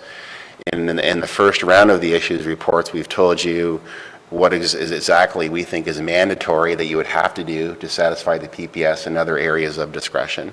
And so we hope to work with council in terms of the land use policy side of it to come up with simple, readable land use policies that are less bureaucratic and less complex, that represent what the elected officials and public believe to be the Bruce County perspective or voice or lens as it applies to land use planning.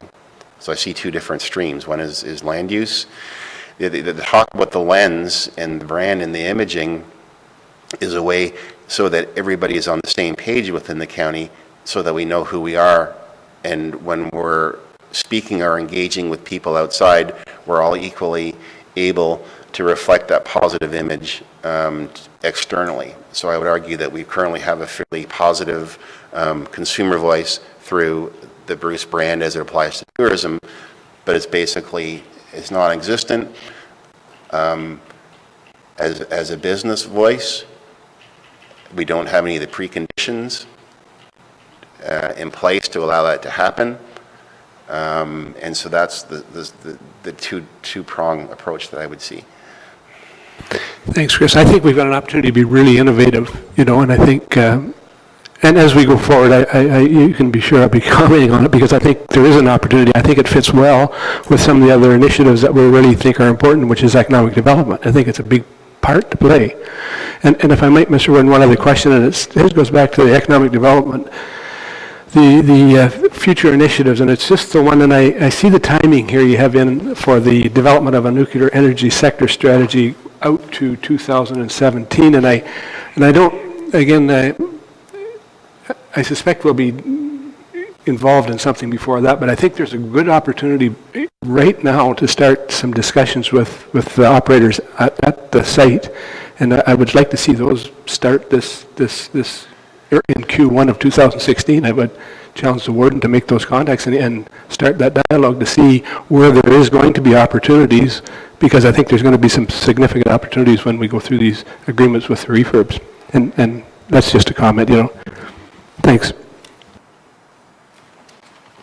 Kelly? Through you, Mr. Warden, one piece that I would add to the comments that the director made in relation to developing the Bruce brand, and in keeping with Councillor Smith's comments about economic development, what we discovered when we went through the operational review is that we have a terrific legacy for our departmental identity and not so strong of a legacy for what being a member of Bruce County proper is. And that was another layer to the Bruce lens, is from both the county councillor and county council perspective, but then also what does that mean in terms of our community at large. Any other comments, questions? Hearing none. Thank you, Chris. Thank you. Lunchtime.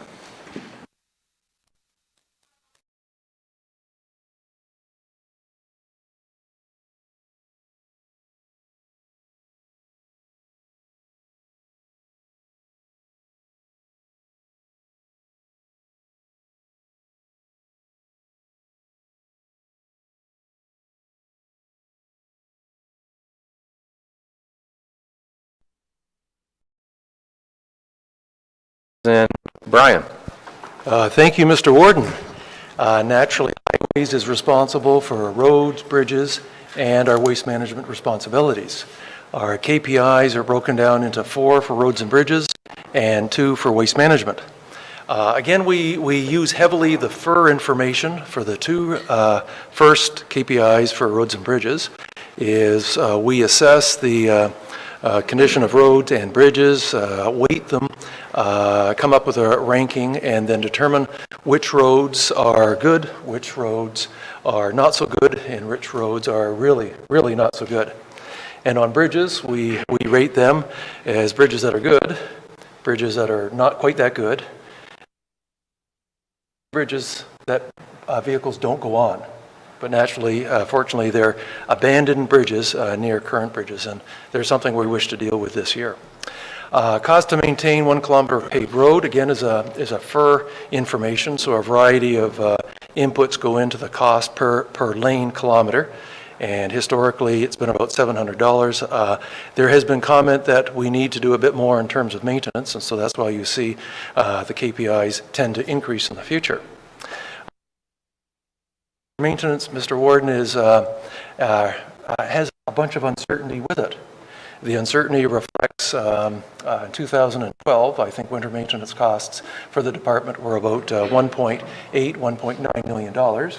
In 2013, they were $3.2 million. So again, as what you see in 14 and 15 are reflective of that budget of about $3.2 million. For waste management, we've got 2 KPIs, one being the remaining years of landfill capacity. Back in 1995, the county had a waste management master plan, and at that time there was a goal that individual municipalities would have in excess of 20 years of capacity each, and collectively that it would reflect increased capacity so that the individuals weren't less than 20. So having an average of 30 is certainly a good thing for us to persevere in the future. We've kept that constant, and in some sense that means good things, because naturally each year we have some consumption, and each year we see some municipalities move forward with improvements to their capacities. So that's why there's a bit of a balance there. The second KPI for waste management is MHSW, and naturally the more we collect, the safer are the landfill sites. So that's why you see that that tonnage, and we'll talk a bit more detail as we go through that program. In terms of our initiatives, the first is with respect to promoting affordable, accessible public transportation. In the past, CAO or myself have attended a couple of meetings, and I need to attend more and monitor and better understand the transportation aspect in Bruce County. The next issue is in-house construction versus construction contracts. We've talked about risk today, and in my opinion, if there's one area of county risk, it's our in-house construction. So we need to assess, we need to balance, is that the way to move ahead with our department? So we need to make that assessment. Once we decide sort of how we go about our work, naturally we have to look at the organizational structure to support it. So first, let's examine if in-house construction, which again is significantly meaningful to our department, since it represents 60% of our budget, and I believe our capital is probably 75% of the county's budget. Yes. So we need to have a close look whether we want to continue in-house or if we want to contract out. The norm and county and other levels of government is contract out. So we need to examine that.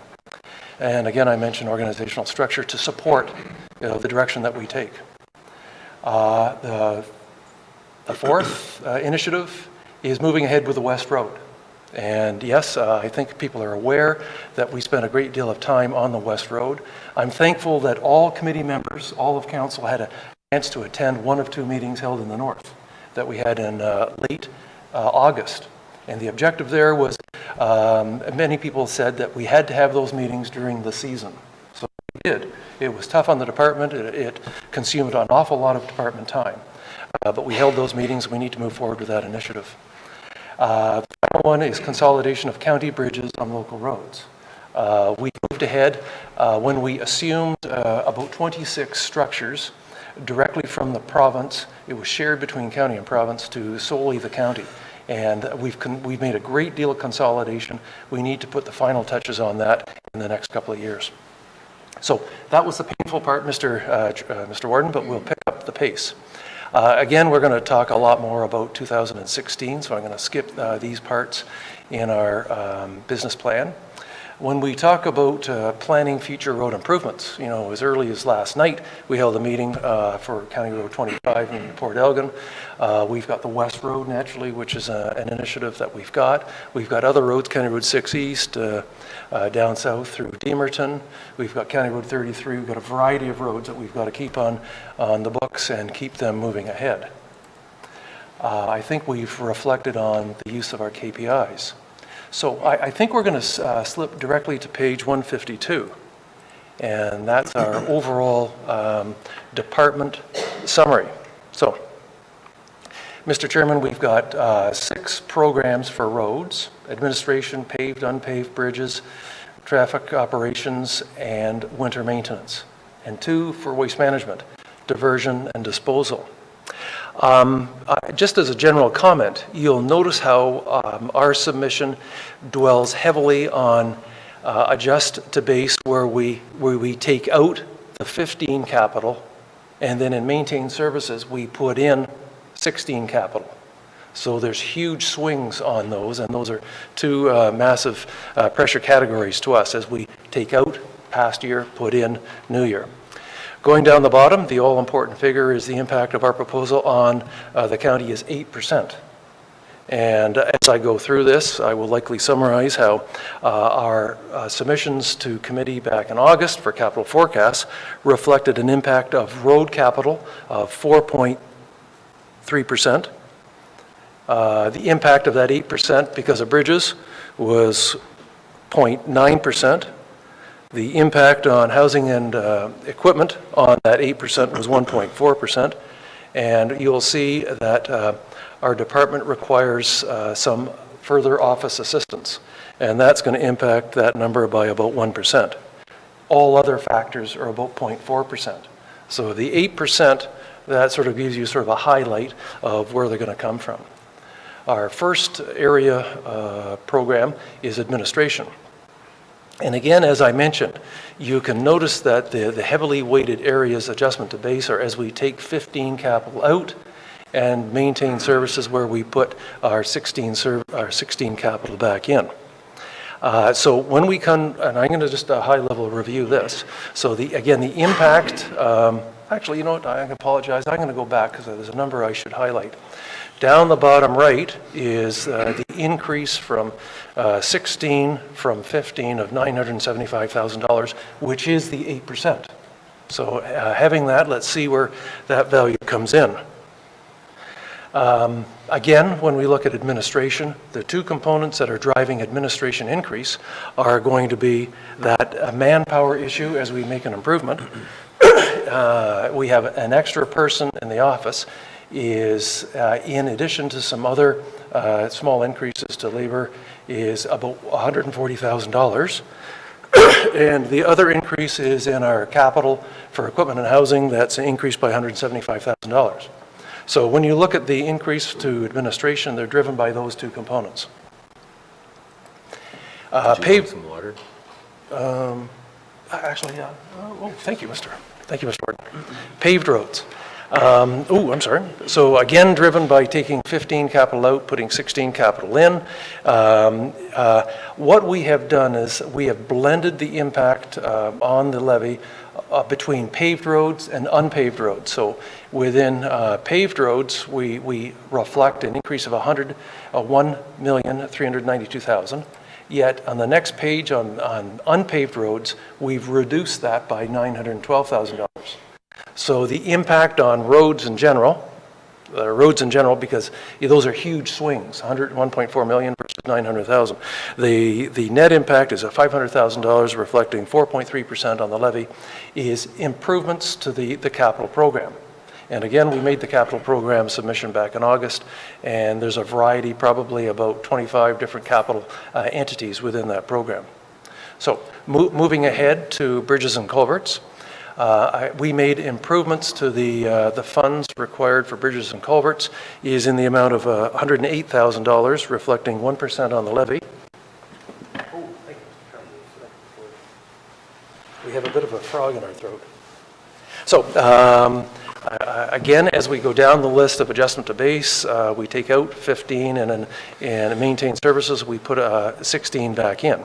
And that has, when we look down at the bottom on roads and bridges, the capital component of the $133,000 is $108,000. So that is the driving force on that. If we recall, is the department's past practice is we take the county allocation to bridges and culverts, place that in a reserve, and then we withdraw funds to support the year's activities.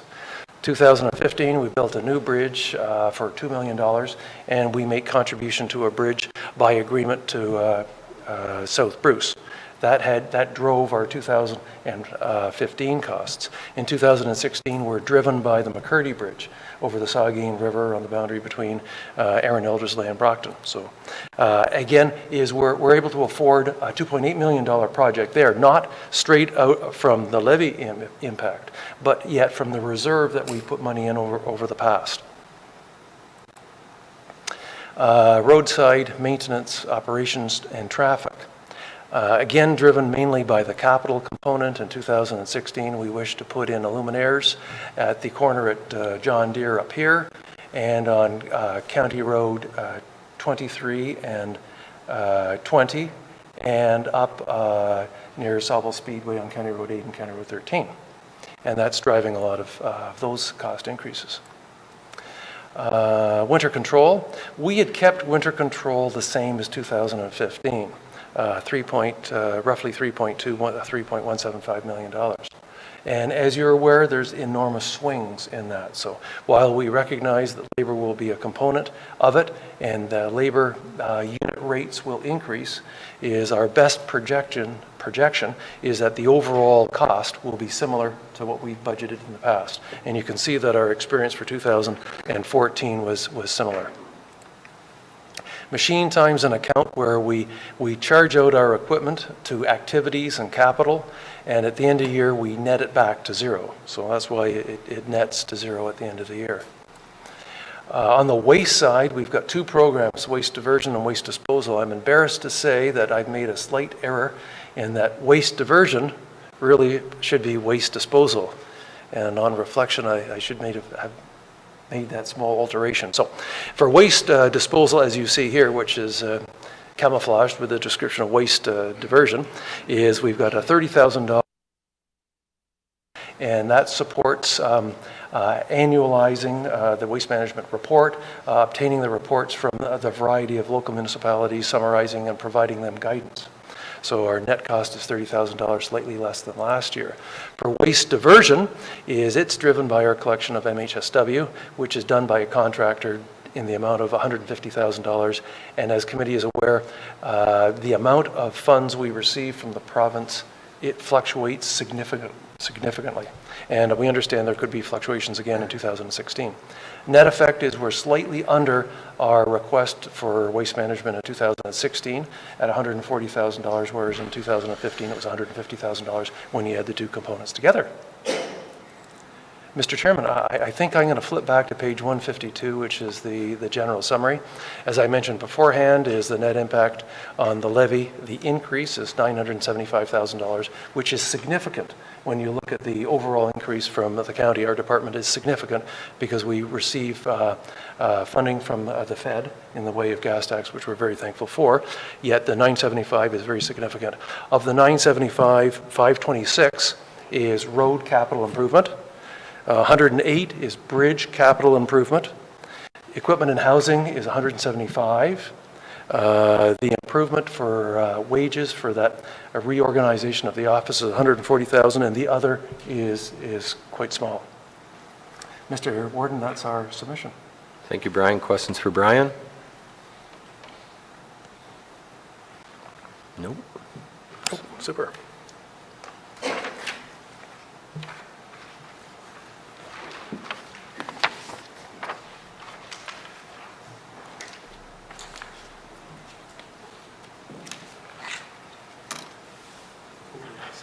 That's yucky.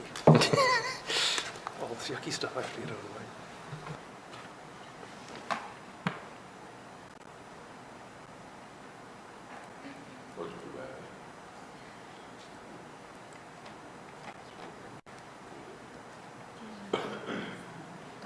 I'll bring it up anyway, just.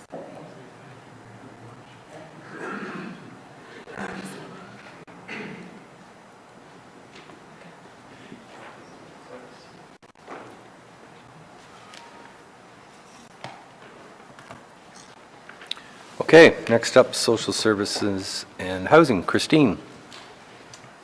Good afternoon. Sorry. Good afternoon. Happy You need to. water too. Happy to be here before you today to present the social services and housing budget. Starting off with the business plan, you'll note that this business plan is an integrated format that spans the entire department. And so there are goals that relate to the entire department, as well as goals that are specific to the divisions formed within the department. And I want to note as well, too, that the management and supervisory staff within the department, as well as other key staff, have provided a lot of input into both the business plan and the budget, and I really appreciate their support in doing so. So beginning with the key performance indicators, I just want to highlight some trends and explanations of note. You will see that there is an upward trend with social assistance in both the length of time that clients are receiving service, as well as the number of households receiving service. And there are provincial factors that are influencing this trend. Primarily, the wage exemption level has increased, and so the employment earnings that are exempt means that additional people are remaining on the caseload for longer. However, that doesn't necessarily impact cost to the county. What it does recognize is that there's other supports and services that we're providing to them. So they remain on the caseload, but they're not necessarily receiving the same level of basic needs assistance. A new KPI has been added as well regarding social assistance, and that's the number of business days from screening to financial eligibility. And the reason that we've added that KPI, it relates to our goals that I'll discuss later as well too, is that we've seen a decrease in our ability to serve people with the impact of SAMs. And what we'd like to do is work towards returning to a pre-SAMS level of service, and then beyond that, enhancing and improving our service delivery time.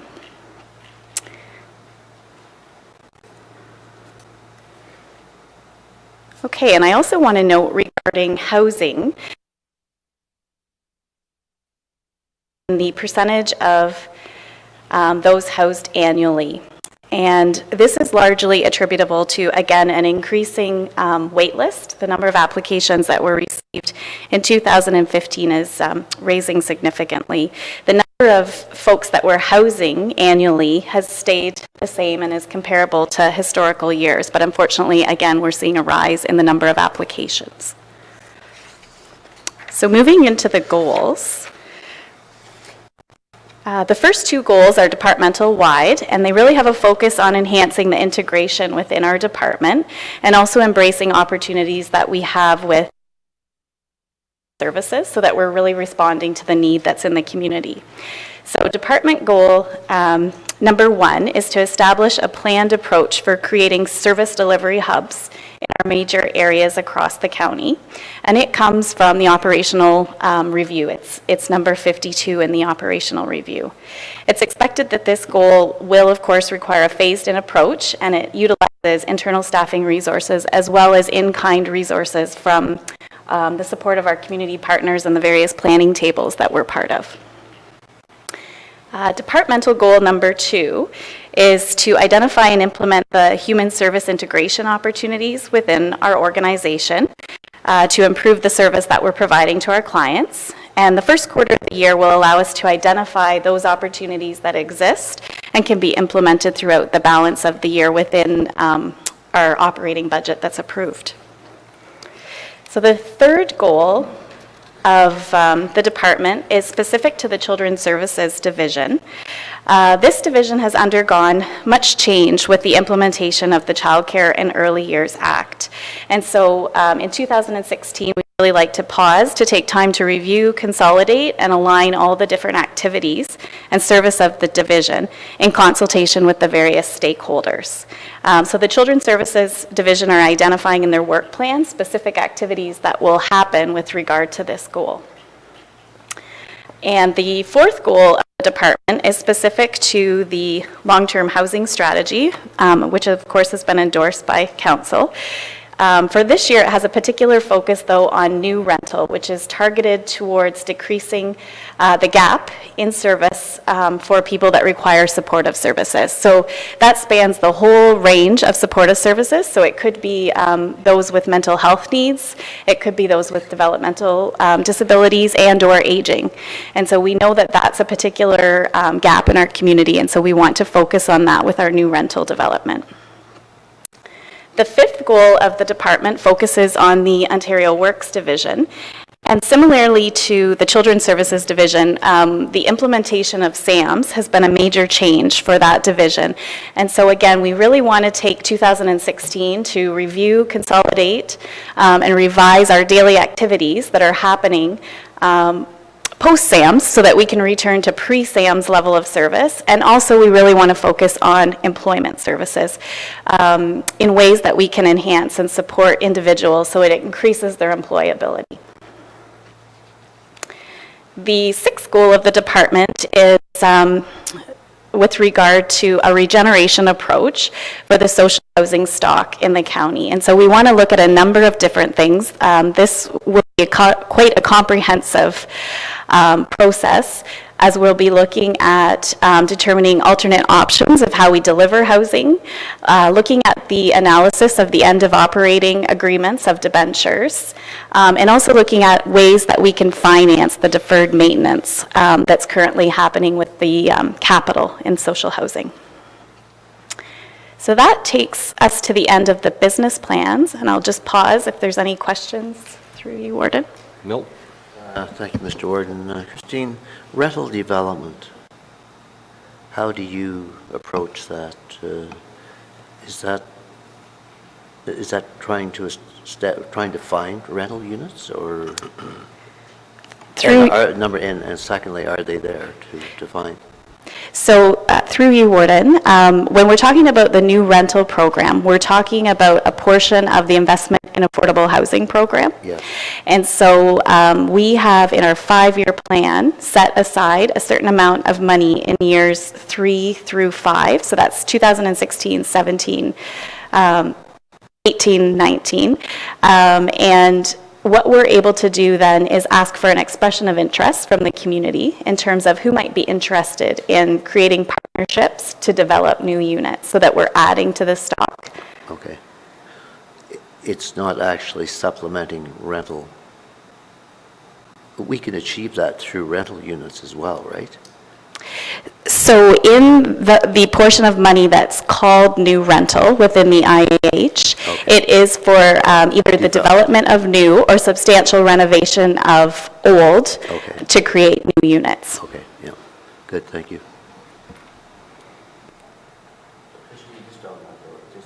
Can we supplement to, supposing we want to achieve our 10-year plan through rental, which we do.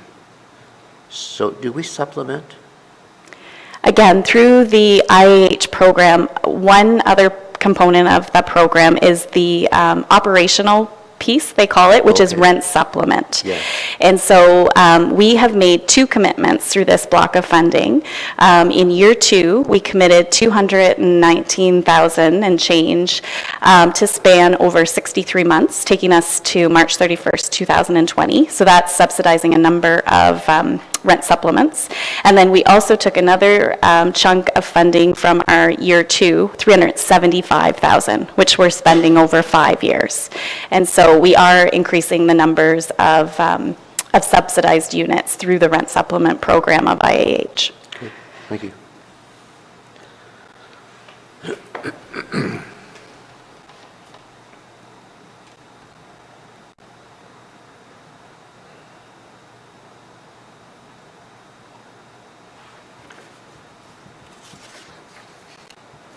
Okay, so I'll move on now to the analysis of the department, which if you're on the PDF version, it looks like it's at page 197.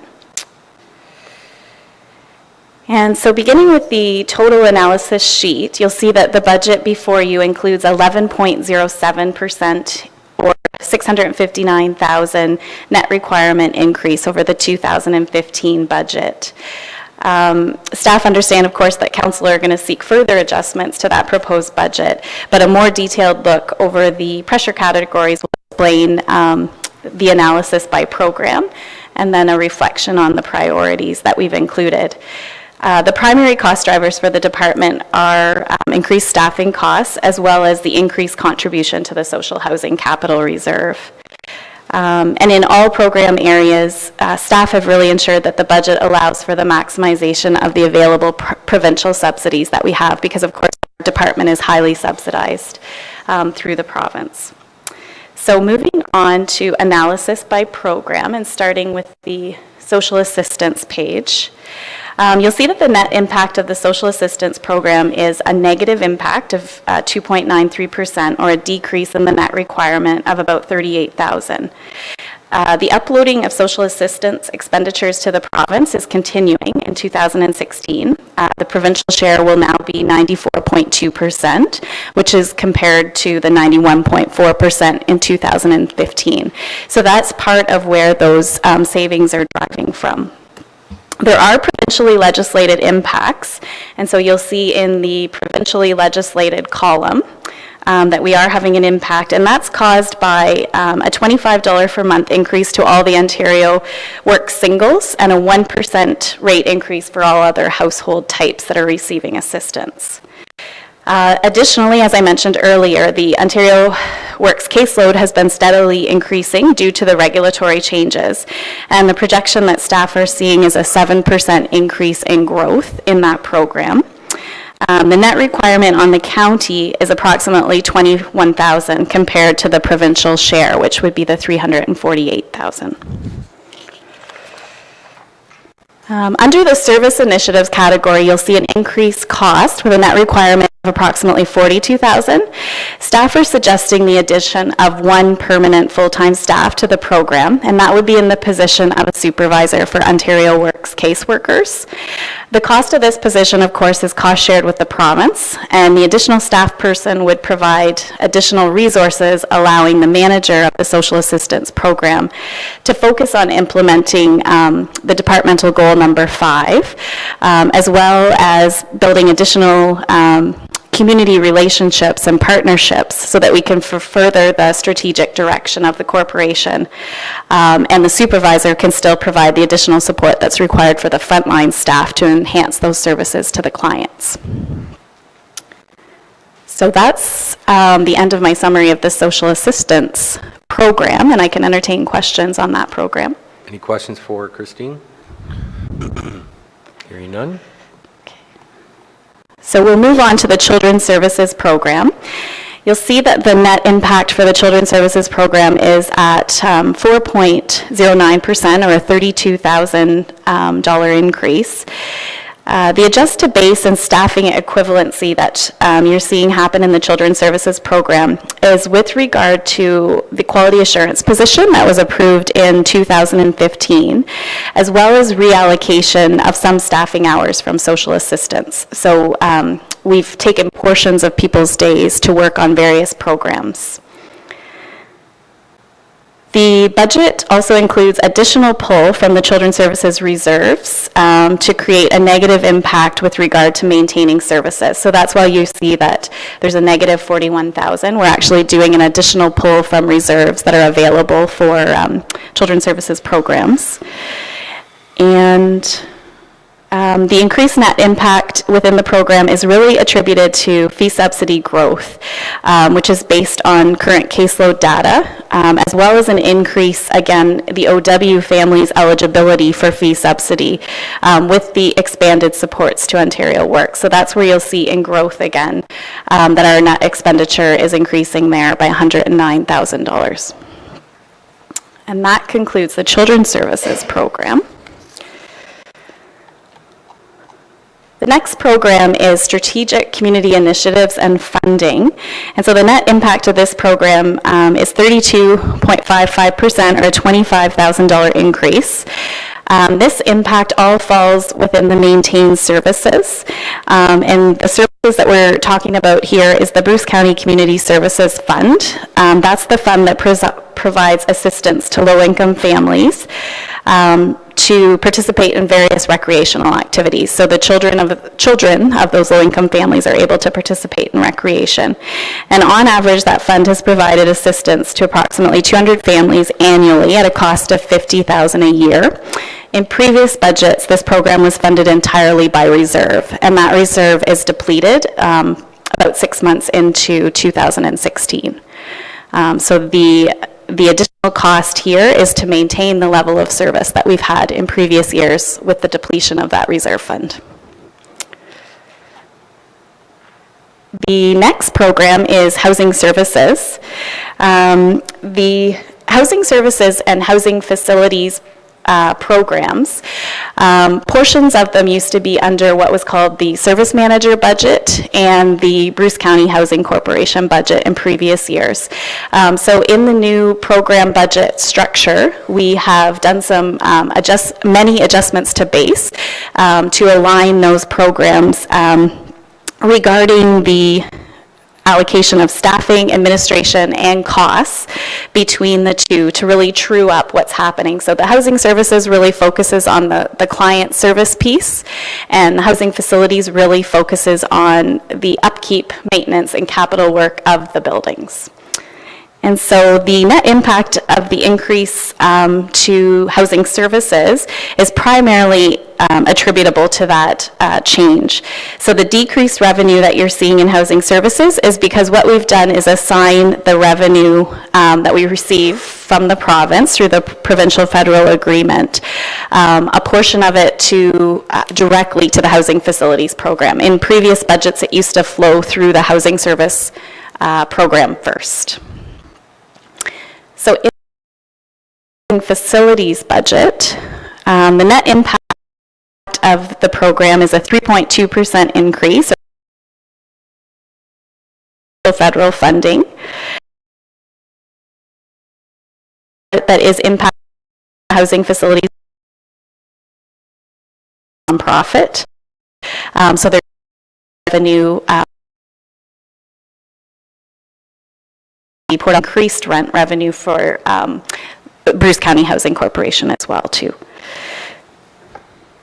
The adjustment, or sorry, I've talked about that. The housing facilities budget includes an increased transfer to reserves. So in 2015, we were transferring to reserves $1.67 million annually, and the 2016 budget is suggesting a $2 million contribution to the reserve. If we move forward in this regard, the net impact to the capital reserve would be a decrease of approximately $110,000, and that would leave the reserve at approximately $1.1 million at year end. It's also important to note when you're looking at the number for housing facilities that it's unique in the roll-up from the other programs. So where you'll find the cost related to for example, the maintenance of the housing buildings actually falls in contract services and materials. So when you're looking at facility costs for housing facilities, it's really only reflecting facility costs that are attributed, such as office costs and other administrative overhead that has to do with such as insurance and things like that. But you'll find the cost of operating the housing corporation is within the contract services and materials. And so I'll take, oh, sorry. Nope. On the housing facilities, Christine, what impact did Port Elgin Rotary have on, you mentioned Port Elgin Rotary was partially yes. due to the increase. So overall, the Port Elgin Rotary impact is showing in the adjust to base. There's also the truing up between the housing facilities and the housing services is happening in the adjust to base too. So it doesn't roll up tightly that we're able to just see that number pop right out at us because there's a combination of those two factors there. But it's certainly something that I could go back and let you know. It all rolls up into the adjust to base, so you'll see that the difference there. And in some cases, to be fair, taking Port Elgin Rotary nonprofit under our wing actually provided us some economy of scale. And so what we've seen happening is that there was some reduction in overall cost because when we were doing the adjustment to base, we were using the Port Elgin Rotary nonprofit budget from 2015. Okay. So that shows economies of scale for our whole operation. No, in certain categories, yes, no, just in certain categories. Okay. Mike? Thanks, Mr. Warden. Christine, a number of years ago, we had that condition assessment done, and it recommended that we transfer to reserves. There was a stepped approach in there to get to, and I forget the numbers now on, I think so this year you're going up 320,000 to 2 million you're recommending, but what is the final number that condition assessment report recommended that we reach? Do you remember? So at that time, I'm sure you do, sorry. So at that time, it was suggesting that we reach 2 million annually, and that then we look at inflationary indexing, and so we use the CPI index for that. What was suggested at that time was that a healthy reserve for a portfolio of our size would be about 8 to 10 million. Sorry, Mr. Warden, if I could just add on top of what Christine's articulated, this does not address our open unfunded liabilities in terms of the major preventative maintenance piece.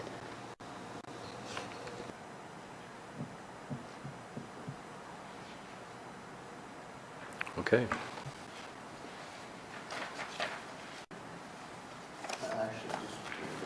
Yes, sir.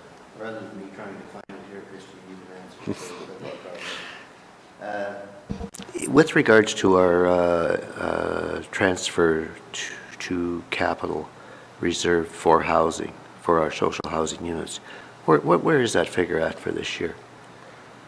So that's where we're increasing by about 330,000 this year, yes. So, and where that shows up is in the transfer to reserves. Yes. So you'll see the changeover budget here reflects 317,000. The reason for that is that in 2015 on What page are you on, Christine? sorry, 202. And so in 2015, the Housing Corporation Board had approved some additional surplus savings in the way of mortgage savings and also some sundry revenue around energy savings that was added to the reserve last year. So that's why it's not reflecting the true change there, as we did have a small amount of funding that was added in the adjustment to base.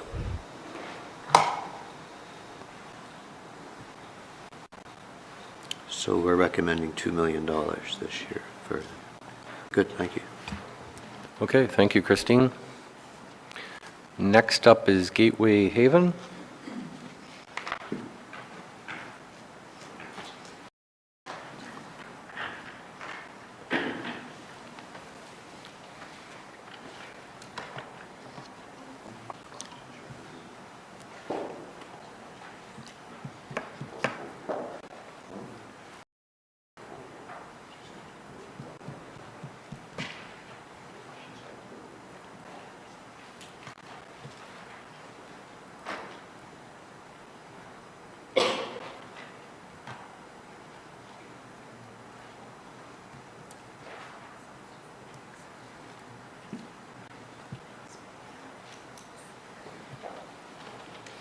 How are you? Don't beat these poor ladies up. Okay, the floor is yours. Thank you very much. So, Mr. Warden, County Council, CAO, and Directors, it's my pleasure to report on Gateway Haven's business plan, and Tara will report on our 2016 budget.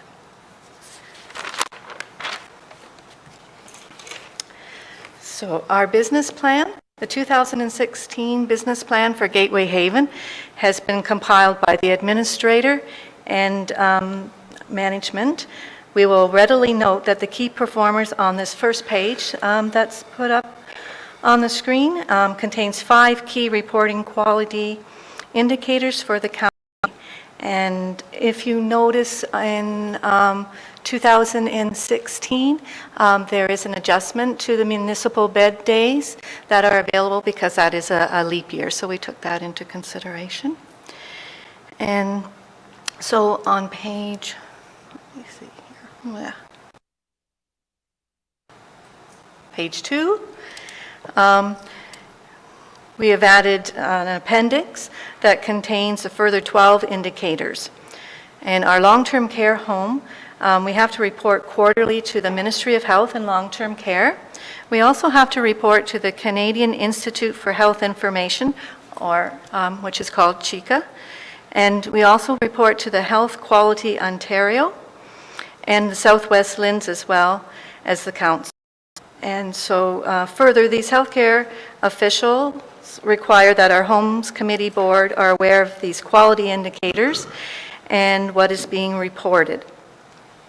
And so both Gateway Haven and Bruce Lee Haven, we compiled this one quality reporting appendix that provides one report and will meet all the quarterly quality reporting regulated requirements.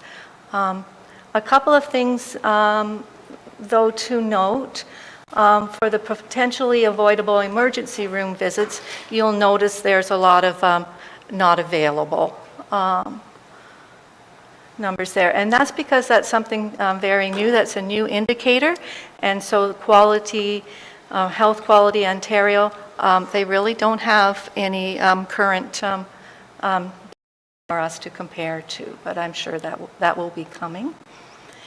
And also, as well, on the bottom, the resident experience and overall satisfaction.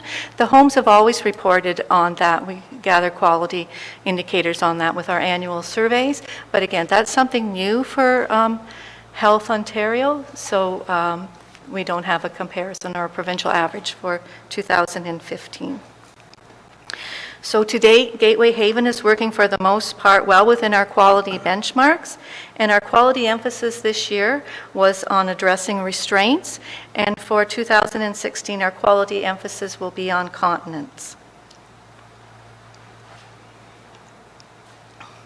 So our 2016 goals and objectives that stem from the operational review and set in 2015 will continue to be addressed in 2016. And so goal number 1, our operational review recommendations, number 56. Bruce County long-term care facilities should explore ways in which they could jointly manage and deliver a range of support services to the homes and to residents. At a minimum, they should develop performance indicators related to individual functions and services that allow the homes to be routinely compared to one another and similar homes in other jurisdictions. In 2015 and 2016, explore more opportunities to identify and align both homes in a common management application style. Combine and align both homes in policy writing and application. Align both homes in areas of common job descriptions, job titles, responsibilities, especially in the management and administrative positions of the homes. Develop and review annual quality performance indicators that enable comparisons between two county homes. Indicators were initially determined in 2014 and will be used each year, enabling both homes to collectively address issues and opportunities that may arise in the county for long-term care services identified from the data and trends collected.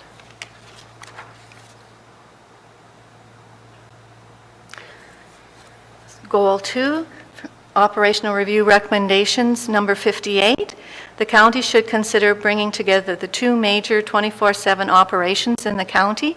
This would be AMS and long-term care, under a single overall managerial framework with particular focus on managing personnel, training, safety, and labor relations issues. A single point of contact for the county's health-related services would also assist in dealing with regional health organizations. The overall management of these two county programs, again EMS and long-term care, should be in a single pair of hands. And start on addressing the recommendations in 2014, which will continue on into 2015 and beyond.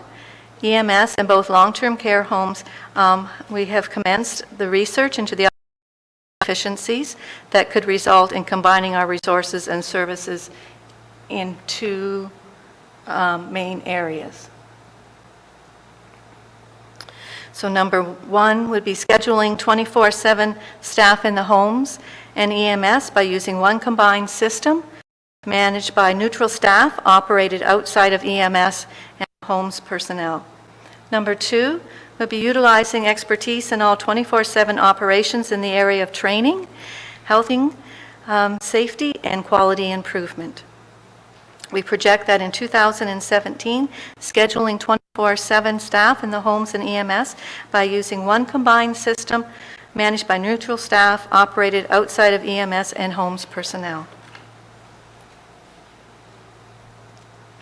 Goal 3, this is from our strategic plan, which states enhance public relations in the community through education of services offered at Gateway Haven Long-Term Care. Find creative ways to engage our public, plan an open house inviting the general public, providing information on Gateway Haven, tours, meet our service providers, provide printed information on processes of admission. So on June the 19th, Gateway Haven held the first annual Meet the Providers event. It was sponsored by Family Council, sponsored by the residents and staff. The event was quite successful, and providers met the public and presented provisions to our residents, and tours of the facility were well received by visitors. So this is to be a planned annual event with some enhancements. So A, we'd like to use this as staff recruitment, B, open doors that invite potential community partnerships, and C, house annual community job fair as part of our open doors.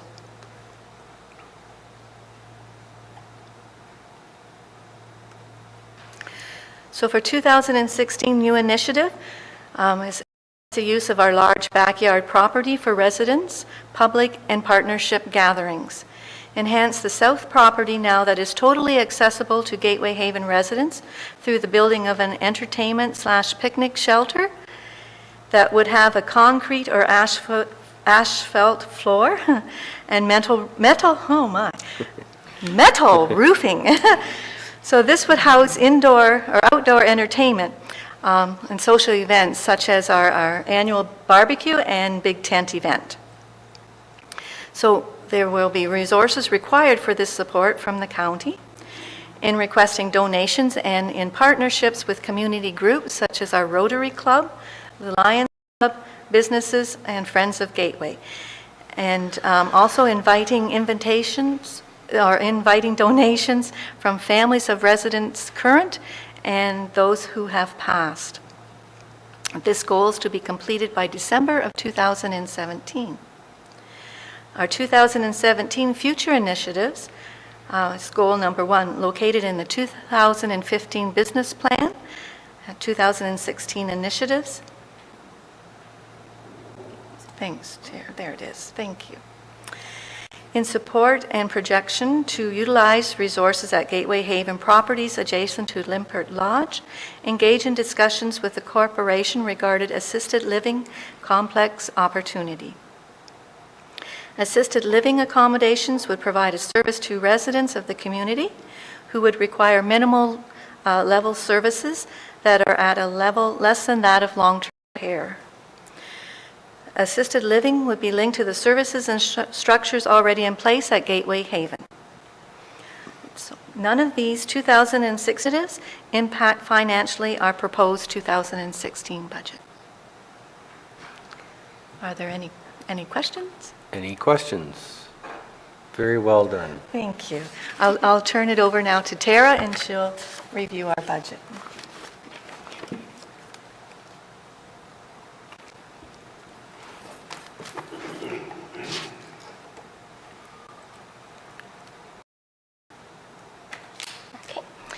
Thank you, Warden, CAO, Council, for the opportunity to present the Gateway Haven budget to you this afternoon on behalf of Charlie and the management team at Gateway.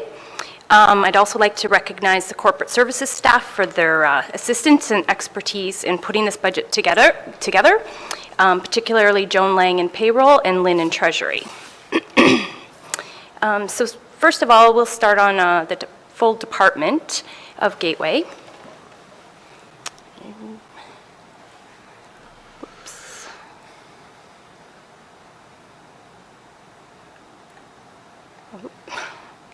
Too small.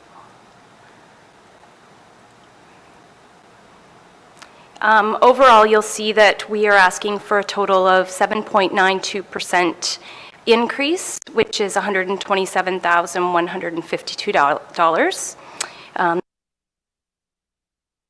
The changes or increases in this budget from 2015 are all contained under the maintained services, and I'll highlight the increases under each program analysis. Gateway Haven is made up of 6 programs. First off being the admin. No. How did I? Not there. Looks pretty small.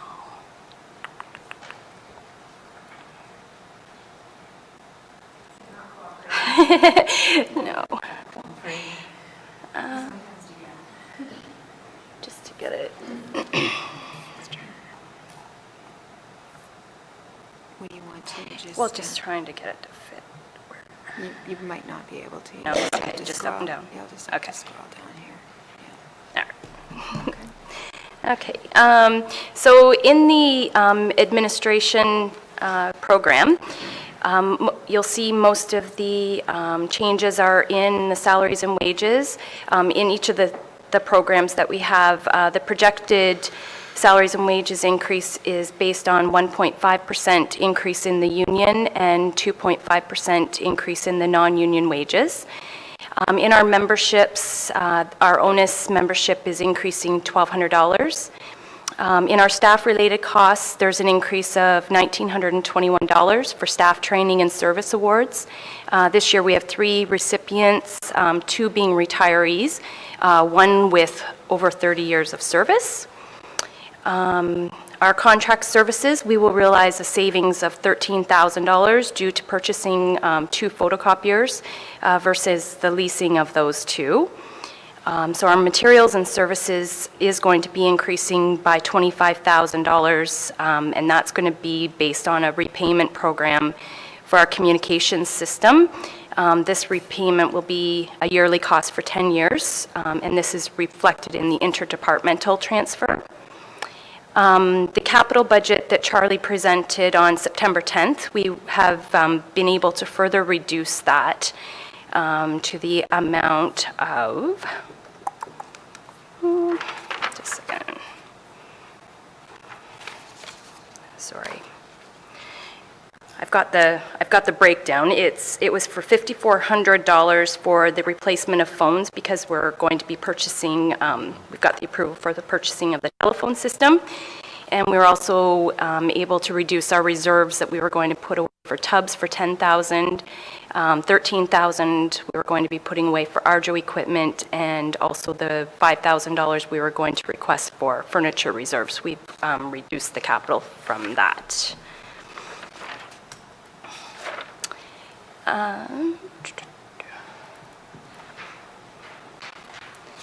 Our second program is the program and support. Basically, the main increases in this department, making up 1.2%, is based with the salaries and wages and benefits. The dietary program is the same. We're looking at 0.66%, and it's mostly based on salaries and wages. And nursing, the larger department, is overall is 3.84%, and that too is on the wages and salaries. Our fifth program is other accommodations. So it's got the increase in the salaries and wages, along with materials and services. There's an increase of $6,126 for the increase in equipment repairs, insurance, and chemical costs. There's an increase in contract services, and that's due to the equipment inspection for the Arjo tubs. And the facility costs is a big one, the increase of $56,278, which is based on $26,876 for hydro, $27,402 for water, and $2,000 for snow removal. The analysis for the sixth department is the raw food. Meals on Wheels and day-away meals, they've been decreasing in 2015, so therefore we have reduced the raw food costs budgeted by $1,460, which is also going to affect our expense recoveries in catering. So then overall, that's where we're getting our total request of 7.92% for Gateway Haven. Thank you very much. Good job. Thank you. Any questions? They're afraid.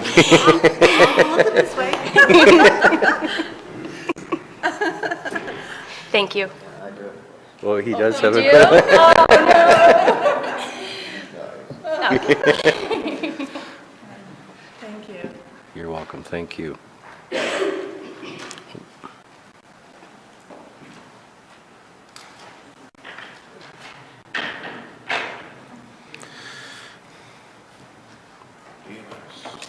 EMS.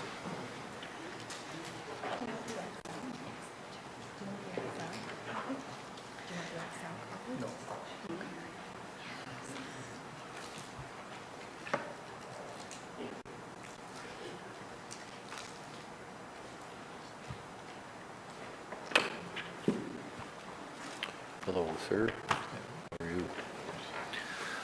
Okay, the floor is yours. Okay, thank you very much, Mr. Warden, Madam CAO, councillors, and fellow staff for giving me the opportunity to present the emergency services budget this afternoon. The emergency services budget is broken down into 3 programs, and we will go into more detail on that later, but I'll start out with the 2016 Bruce County Business Plan. And our key performance indicators. We have 6 key performance indicators that we have identified, and these are industry best practices as identified in the OMBRI report of 2012. And the number 1 key performance indicator is the total EMS responses per 1,000 population. The second one is the length of time for an ambulance to be dispatched once an initial call is received. 3 is the length of time from crew notification to arrival at scene for the highest priority calls. Number 4 is the cost to provide 1 hour of ambulance service. Number 5 is our annual compliance with council-approved ambulance response time criteria. And number 6 is our annual compliance with EMO requirements for the emergency management program. And I should point out that since I gave this last report to you in committee, we have identified a change in our ambulance compliance with council-approved response times. We are now currently meeting our times in 2 out of 5 criteria. And I should point out that the last time I reported, we were meeting it in 4 out of the 5 criteria. So basically, I'm not very concerned about it because it's borderline. All 3 of them are borderline, so we're right very close to it. So I'm not concerned about it yet at this point. We'll give it more time and see how it is at the end of the year. And moving on to our goals and objectives. Our department goals for 2016. The first one is the operational review recommendation number 58 concerning joining the county departments of long-term care and emergency services. And I will say that the ladies from Gateway Haven did an excellent job in explaining that, and I don't think I could do a better job of it. So as they reiterated, we are continuing our fact-finding mission. We have been to Simcoe County again to speak with them. We've spoken with York Region. They have a similar setup. And we have been communicating with both homes regarding how we do things and to see if there's common areas, any commonality that we can share. So we're very optimistic that there are areas of savings to be had in that regard. So we're looking at an optimistic completion of quarter 2. I don't know, it could very well be longer than that. And moving on, department goal number 2, to further our review of the paramedic services deployment plans. We're always looking at our deployment plans to see if there's areas where we can improve response times. And our deployment plan is a big part of that. Just to give you some information on our deployment plan, it's a plan we put forth on how we would like our ambulances deployed and where we would like them stationed when they're out on the road, on standby and things like that. And this agreement is in conjunction with the Ministry of Health and the London Ambulance Communication Centre. So all three basically sign off on this deployment plan as, yes, this is realistic and this is how Bruce County wants its ambulances dispatched. So it gives us some control over how we manage our emergency responses within the county. Moving on to goal number 3, we'd like to evaluate and come up with a 3 to 5 year paramedic services strategic plan.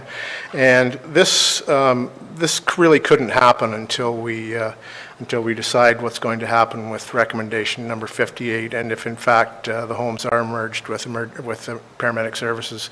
So that's something that I'm hoping by quarter 4 could probably be looked at and some kind of a solution in sight. Department goal number 4, we would like to update all our emergency management response plans. That includes the county emergency response plan. We'd like our pandemic response plan, and making sure that our COOP plan is constantly reviewed as things change. So that's another area that we'd like to look at. So those are basically our key performance indicators and our department goals for 2016. Any questions of Doug? Nope. Okay. Moving on.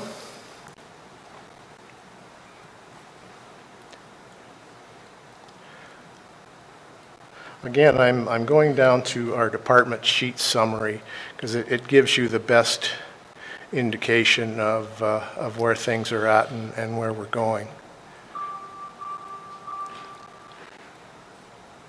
That's $20, please.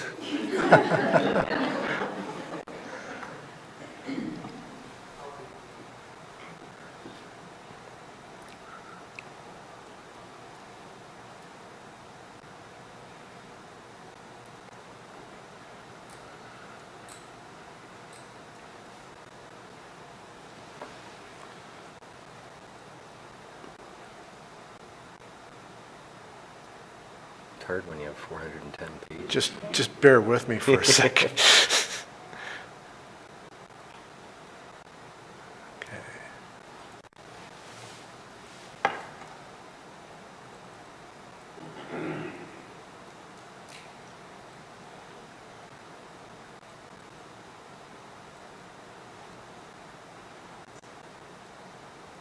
There's what I'm looking for right here. Okay. As I said, emergency services is broken down into three programs.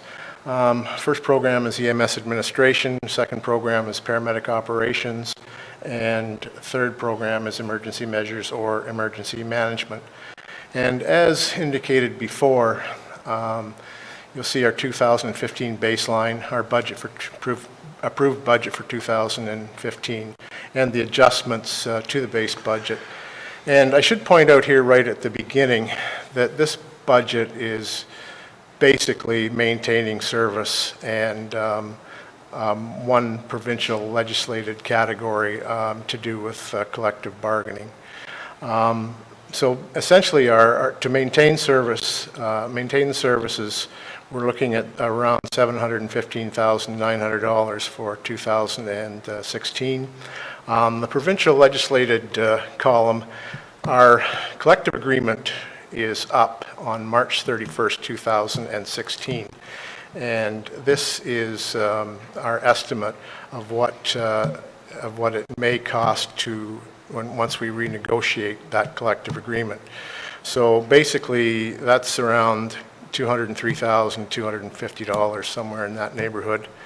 And service initiatives and savings, we have no initiatives. We're not adding staff. We're not adding vehicles. We're just maintaining what we have. So there's a reduction of $64,913 there.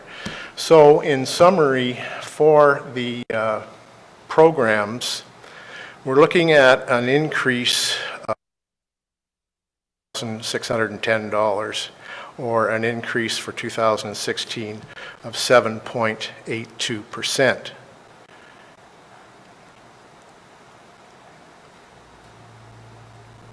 Any questions? No. Okay, we'll move on to EMS administration. Again, the 2015 budget baseline, essentially maintaining services in administration is $611,054. And initial savings are $16,800 for a total of savings of $125,722, which is minus 3.80%. So moving on to paramedic operations, same thing, no adjustment to the base budget.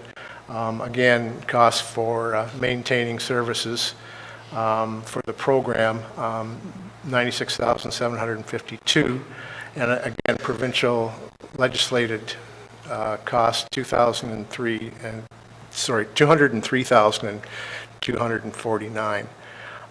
Service initiatives, it's a saving of $48,113 for a total increase of $251,888.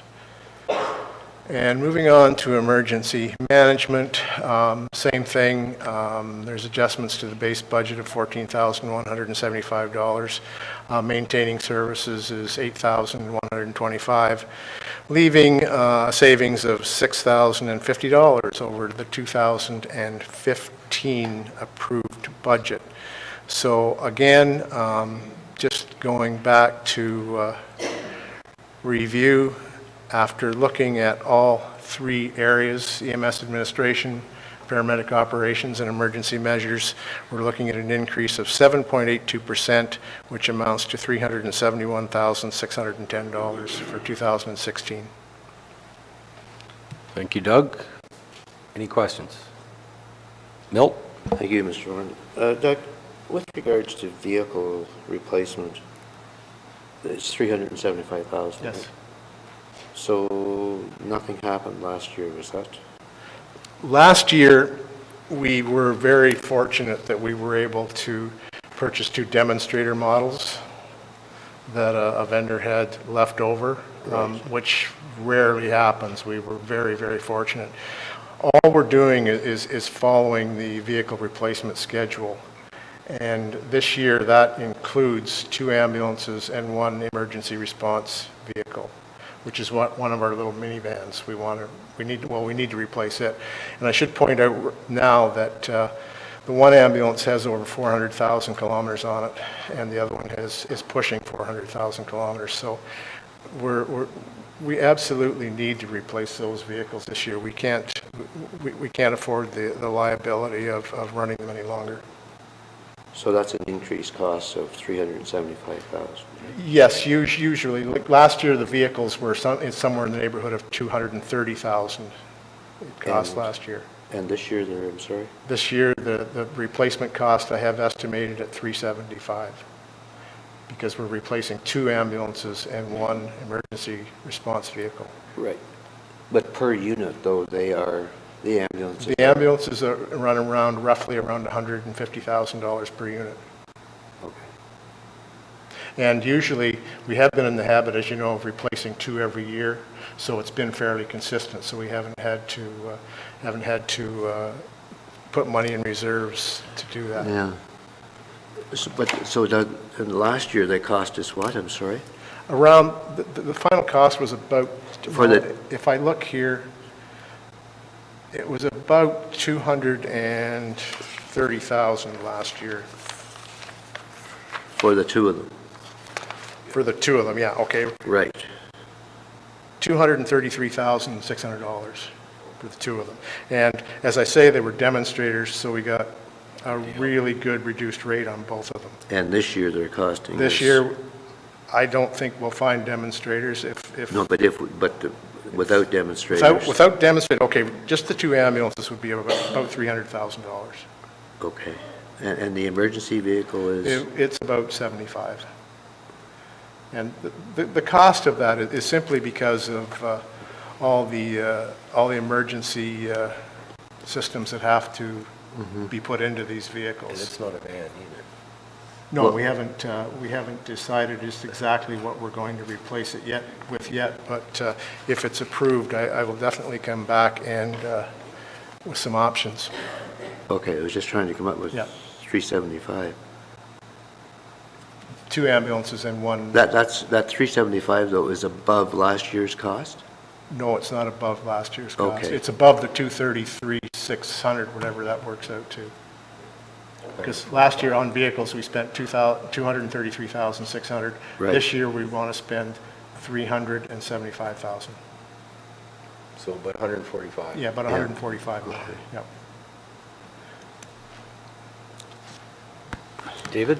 Through you, Mr. Warden, the two ambulances and one emergency response vehicle? Yeah. What is the emergency response vehicle? Is that That- an SUV or a truck or?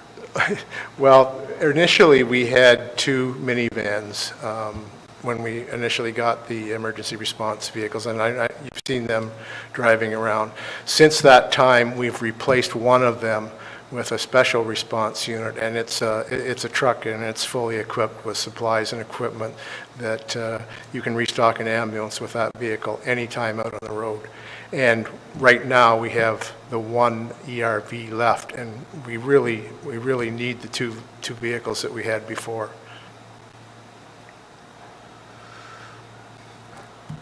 Okay, I'm still trying to understand this. If I can, Mr. Warden, I believe the root of the 375,000 is a reduction in transfer from reserves. In 2015, there was a transfer from reserves for capital acquisitions, and that reserve is not there, so you're seeing the impact of that reduction. The total impact. Correct. Okay, yes. Okay, Doug, yes, sorry. Sorry, I didn't understand. Okay, anything further for Doug? Thank you, sir. Okay.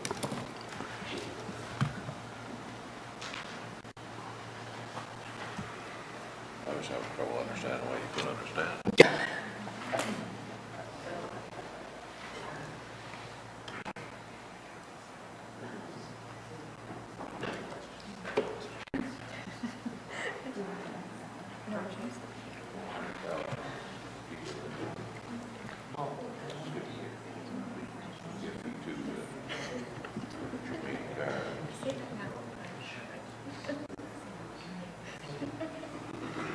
How are you? I'm good. Good. Okay, next up, the Bruce County Public Library budget. Good Floor is afternoon. yours. Thank you. Good afternoon. It's my pleasure to be presenting the 2016 business plan and proposed budget for library services. So the 2016 business plan for the library is for the most part a continuation of initiatives identified in the 2015 business plan. We continue to build on the work we started in 2015 and to surpass the goals we set in order to improve services and efficiencies. We will continue to align with three aspects of the strategic plan identified as leverage technology.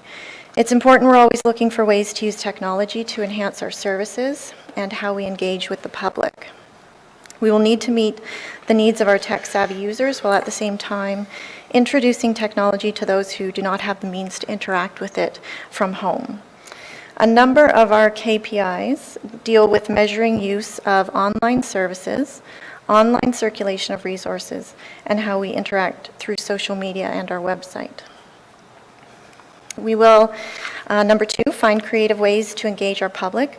We continually look for ways to creatively engage with our public, and for the most part, this is through our programs, the resources that we have available, and enhancing learning opportunities is important. So all of our KPIs contribute to our engagement with the public. For number 3, we will explore alternative options to improve efficiency in services. Again, being efficient and improving services is only achieved by having engaged and well-trained staff. Investing in our staff means we need to provide training in current library technologies. Our KPI measuring staff training hours will keep us on track. So for the KPIs for 2016, they're outlined before you. They're indicators, but we have 3 additions. So we'll be measuring website visits. The library website's an important service point for us.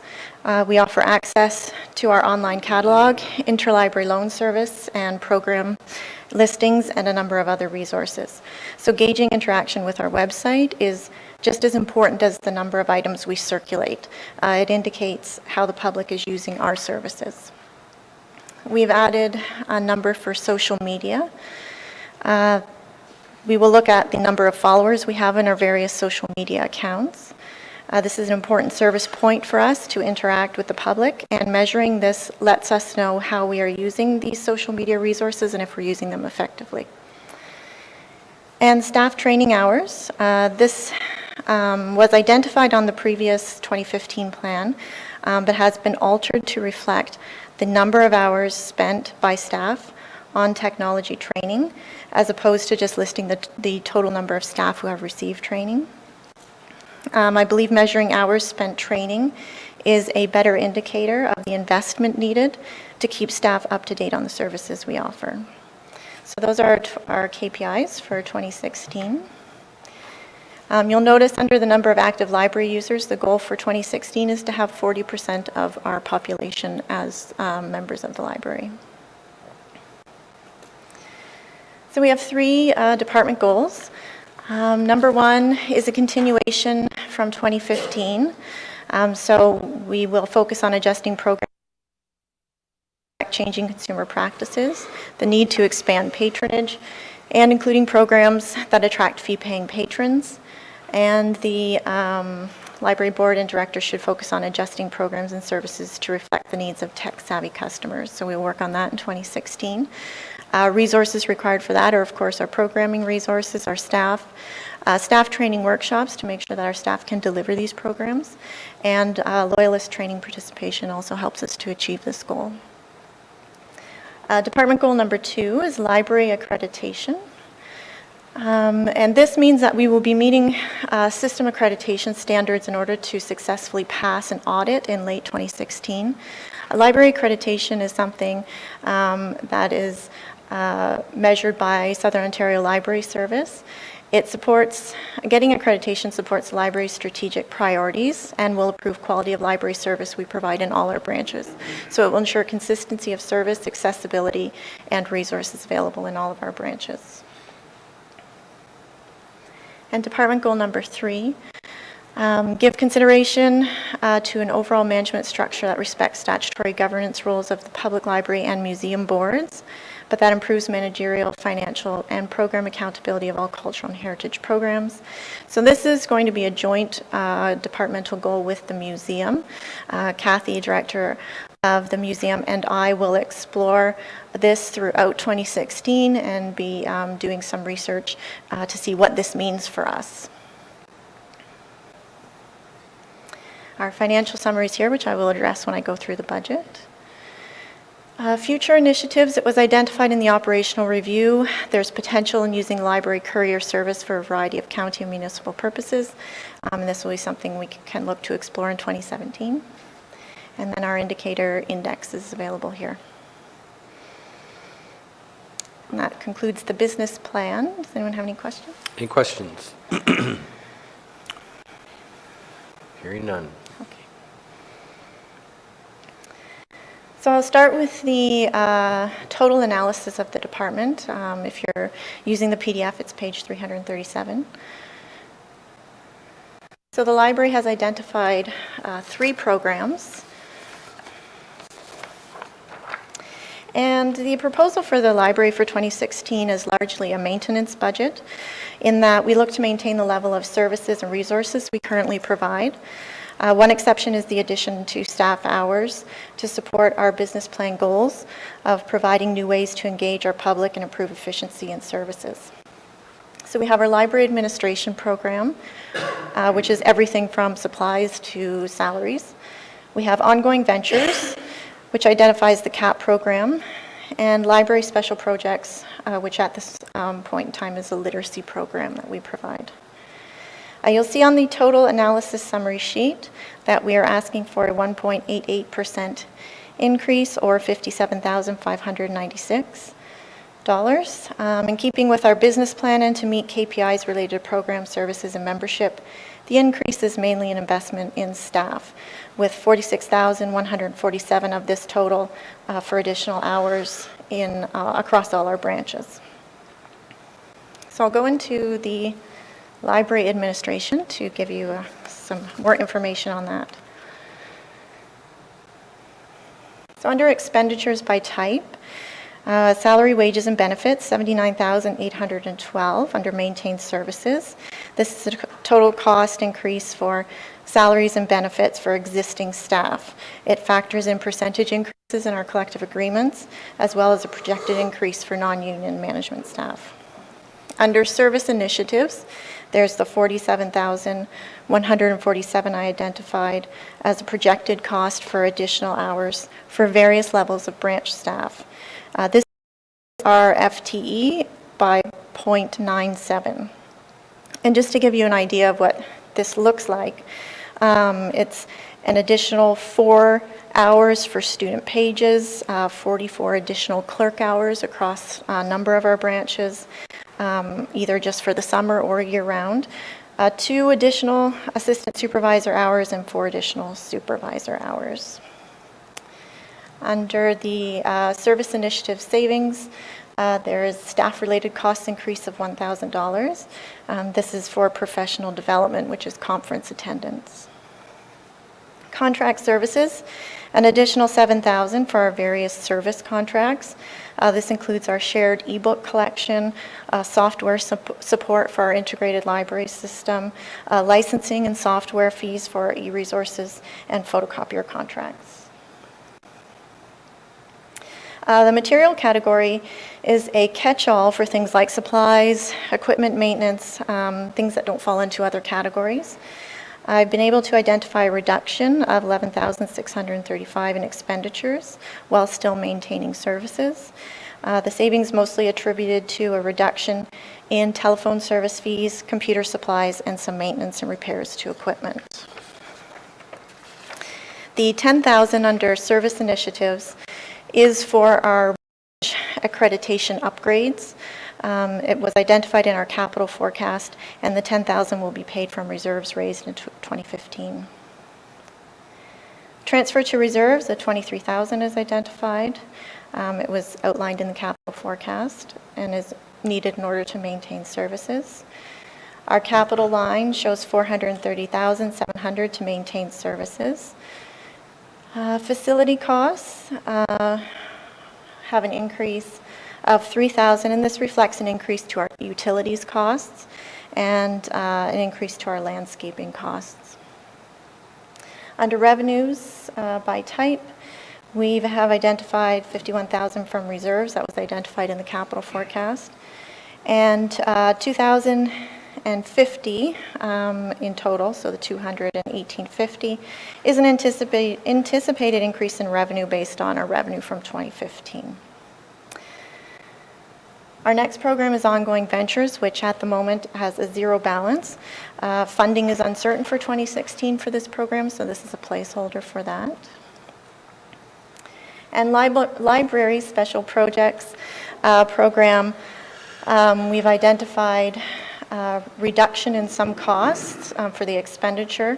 Under provincial legislated, the $24,000 $813 is the amount of a capacity grant that we have received. It's under provincially legislated because we are told what we can spend the money on, so it's outlined by the province. The adjustment to base of minus $3,000 reflects the completion of the seniors website, which was funded by a $3,000 grant in 2015. And then in our own, in our revenues by type, we have an adjustment to base of minus $25,000. And this is a reflection of some projects that were completed in 2015. So the completion of the strategic plan project, minus $8,000 under maintained services that we are not using in 2016 for the literacy initiative. So that gives us a total of $15,000 being transferred from reserves to fund this project, as well as $5,000 identified in donations that we plan to raise in order to continue to provide the literacy initiative project, which is the Me, You, and a Book 2 program for babies born in Bruce County. So those are the three programs for the library that all contribute to the 1.88% budget proposal. Thank you, Melissa. Questions of Melissa? Paul? I just want to thank Melissa for that budget, and I'm wondering, could you find some time to help some of the other department heads with their budget? They're struggling with some of the numbers. Any other comments or questions? Thank you. Museum. Stand up.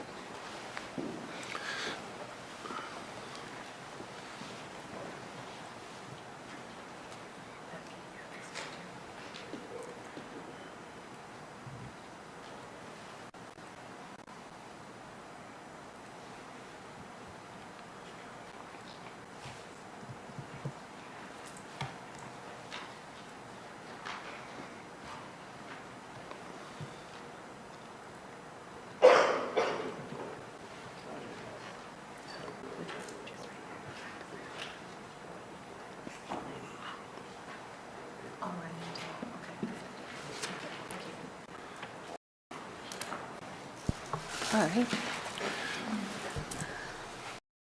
And I'm pleased to present the museum budget, business plan and budget 2 for 2016. As you can see, what we do and the strategic plan alignment is remained unchanged from 2015. What you will notice further down in some of the goals will that there will be some alignment to the museum strategic plan, which we undertook the development of that last year and are implementing it this year.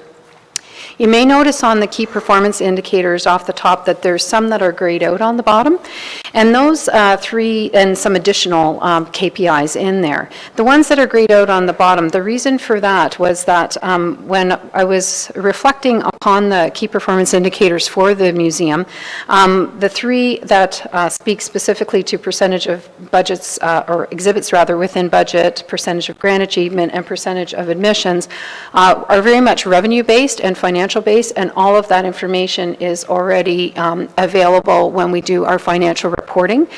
So it is not that they're being taken off in terms of reporting, we're just going to be reporting that in a different way. And when we look at the key performance indicators moving forward, what we're looking at is, again, more community relevance. It's very important from our perspective that we have that we are relevant to the communities that we serve, the 8 municipalities. So we looked at some different KPIs in regards to a number of memberships, number of community partners, which also do eventually have a financial impact when it comes to sponsorship, rather in-kind or financial. Social engagement, as with library, is very important in terms of how we engage with people, how we engage with our audiences. And for this particular measure, we're looking at Facebook. It is one area that we are looking to increase because there is a segment of our market that is particularly savvy when it comes to social media and Facebook in particular. Number of total visitors, and that's an important indicator for us because that not only indicates the number of paid visitors to the museum, but it also indicates all visitors to the museum on an annual basis. So that would be paid and unpaid as well. So those are the changes to the KPIs for 2016 that we would like to propose moving forward. We have 6 departmental goals in regards to the 2016 plan. 3 of them focus around the operational recommendations and will remain unchanged because they are still continuing to be important parts of our goals moving forward. What you'll see again in the strategic plan alignment is a link directly to the museum strategic plan pillars as we have identified in the plan. So the first goal for the museum is in regards to taking a look at the potential of the expansion of exhibits. We know that we still have obviously a focus in regards to the historical and heritage for Bruce County, but it was determined that a larger or broader mandate could expand the visitation. So as with this year and previous years, we have engaged with bringing in traveling exhibitions. So for next year, we will look to bring in Chagall for Children, which will be our temporary exhibit for the summer months. Moving into goal number 2, this is also a kind of a joint goal that we'll be looking at working with economic development on, and this is in regards to having the museum or culture play a key part, a key ingredient of the revised tourism strategy. We have had one preliminary discussion with economic development, and we are in the midst right now of developing a further plan to be reviewed, and we'll move forward with that with economic development as well. So you'll see more coming out of that in next year. And again, the linkage from both the strategic plan and from the museum strategic plan is in regards to forging partnerships and providing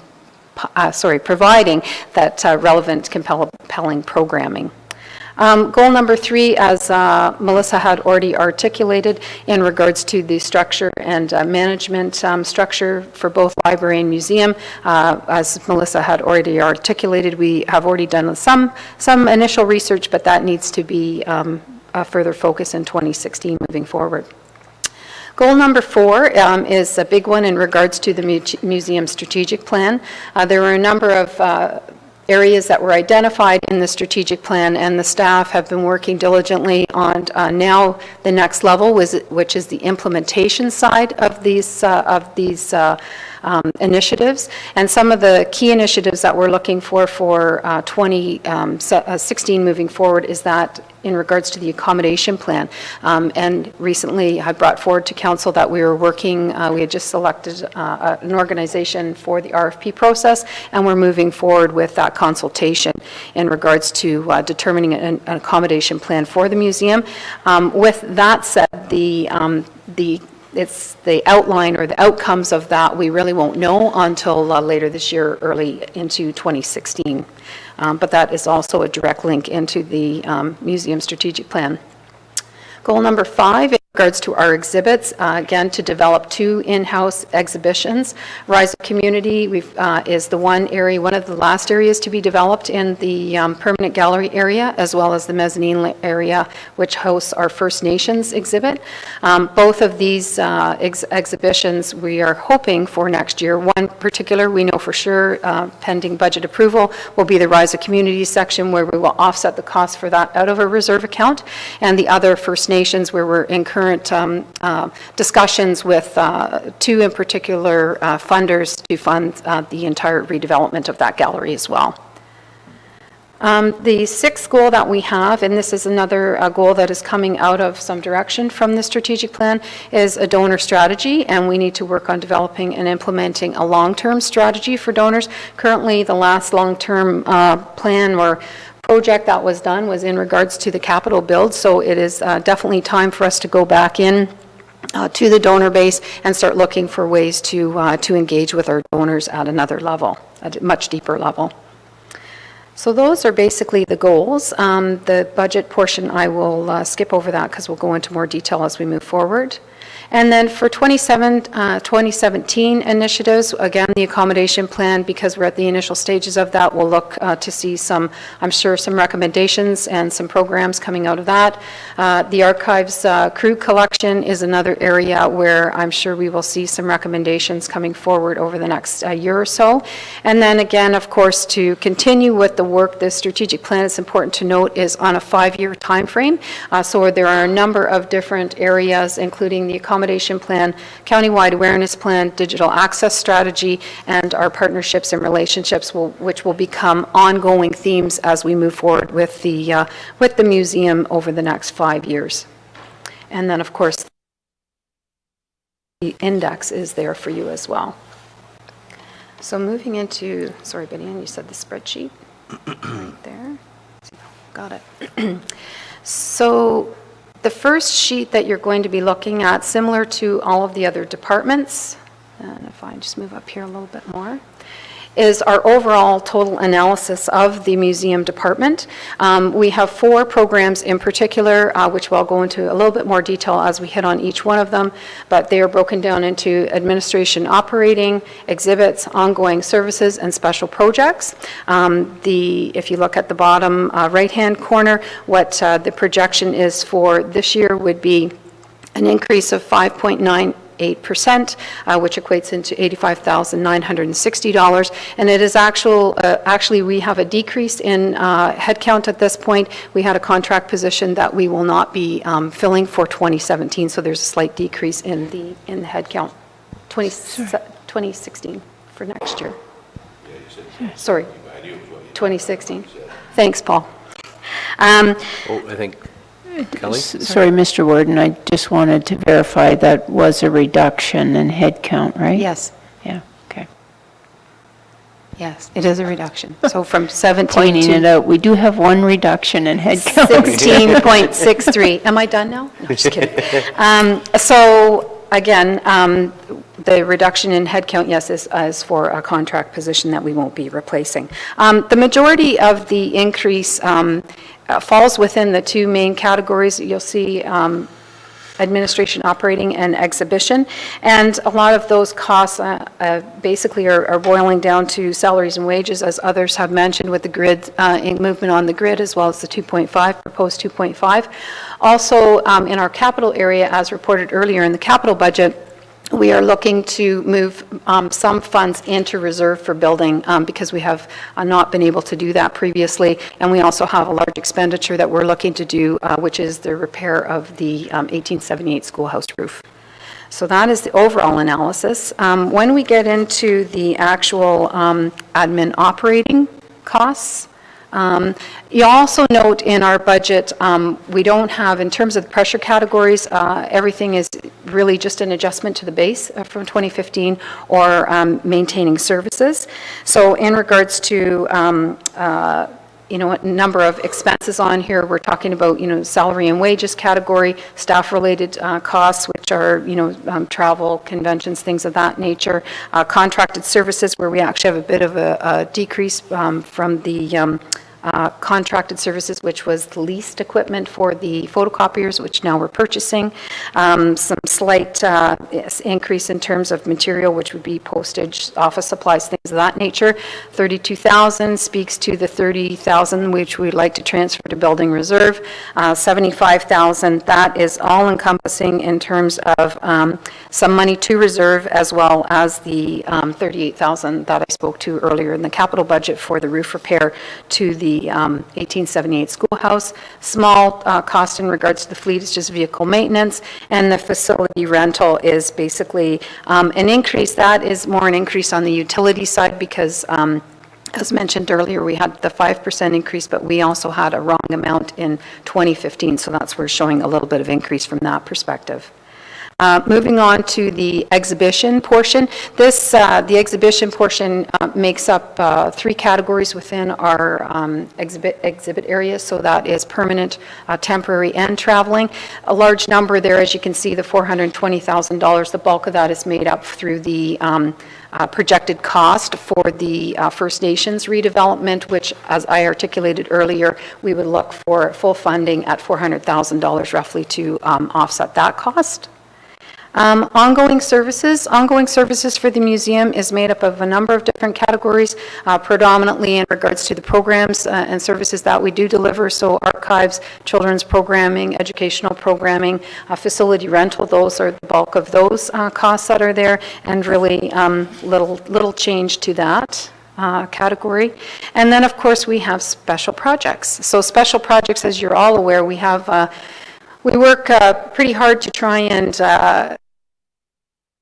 revenue and maximize our programming and our services through a number of different grants. So the adjustment to base that you're seeing there is a project, and that's just basically that we didn't apply for that grant in this coming year. We'll look to apply for it for negative 25,000, and the new project that we're looking for, there's two new projects that are kind of in that cost area. One is the First Nations Cultural Demonstrations Program, which is totally funded again by local business, and the other is the Bruce County Visual Heritage Project, which you're all aware of through the Bruce County Historical Society.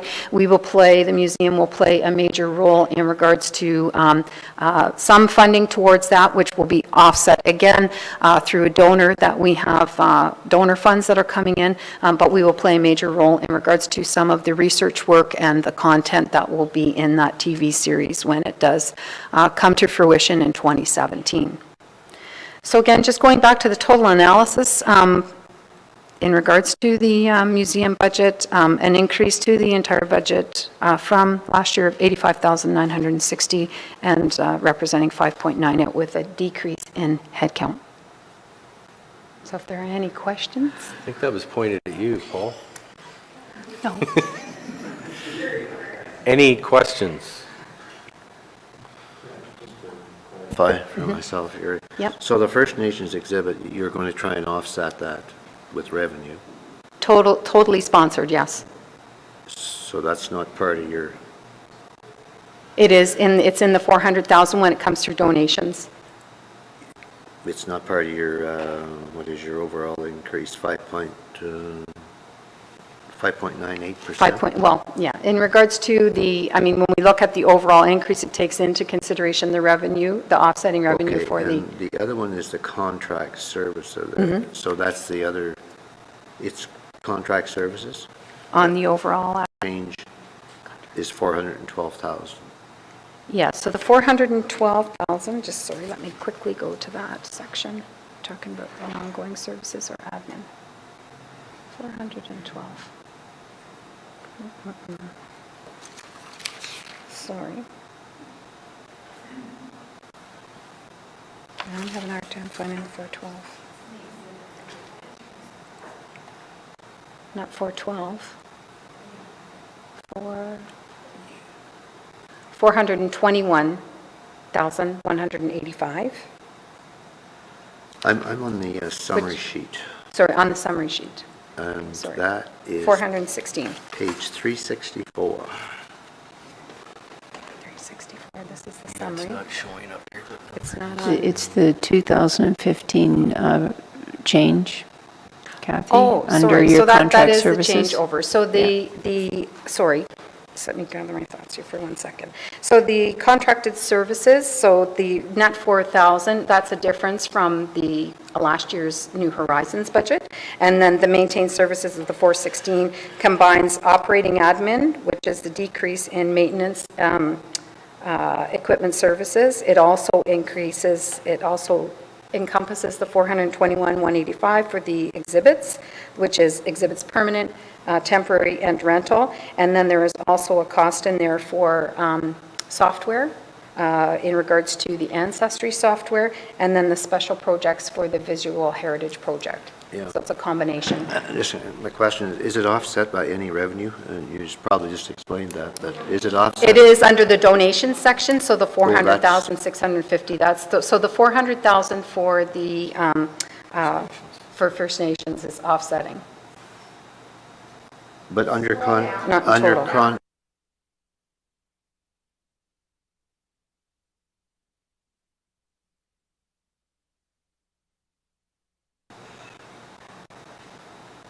And it's page 364?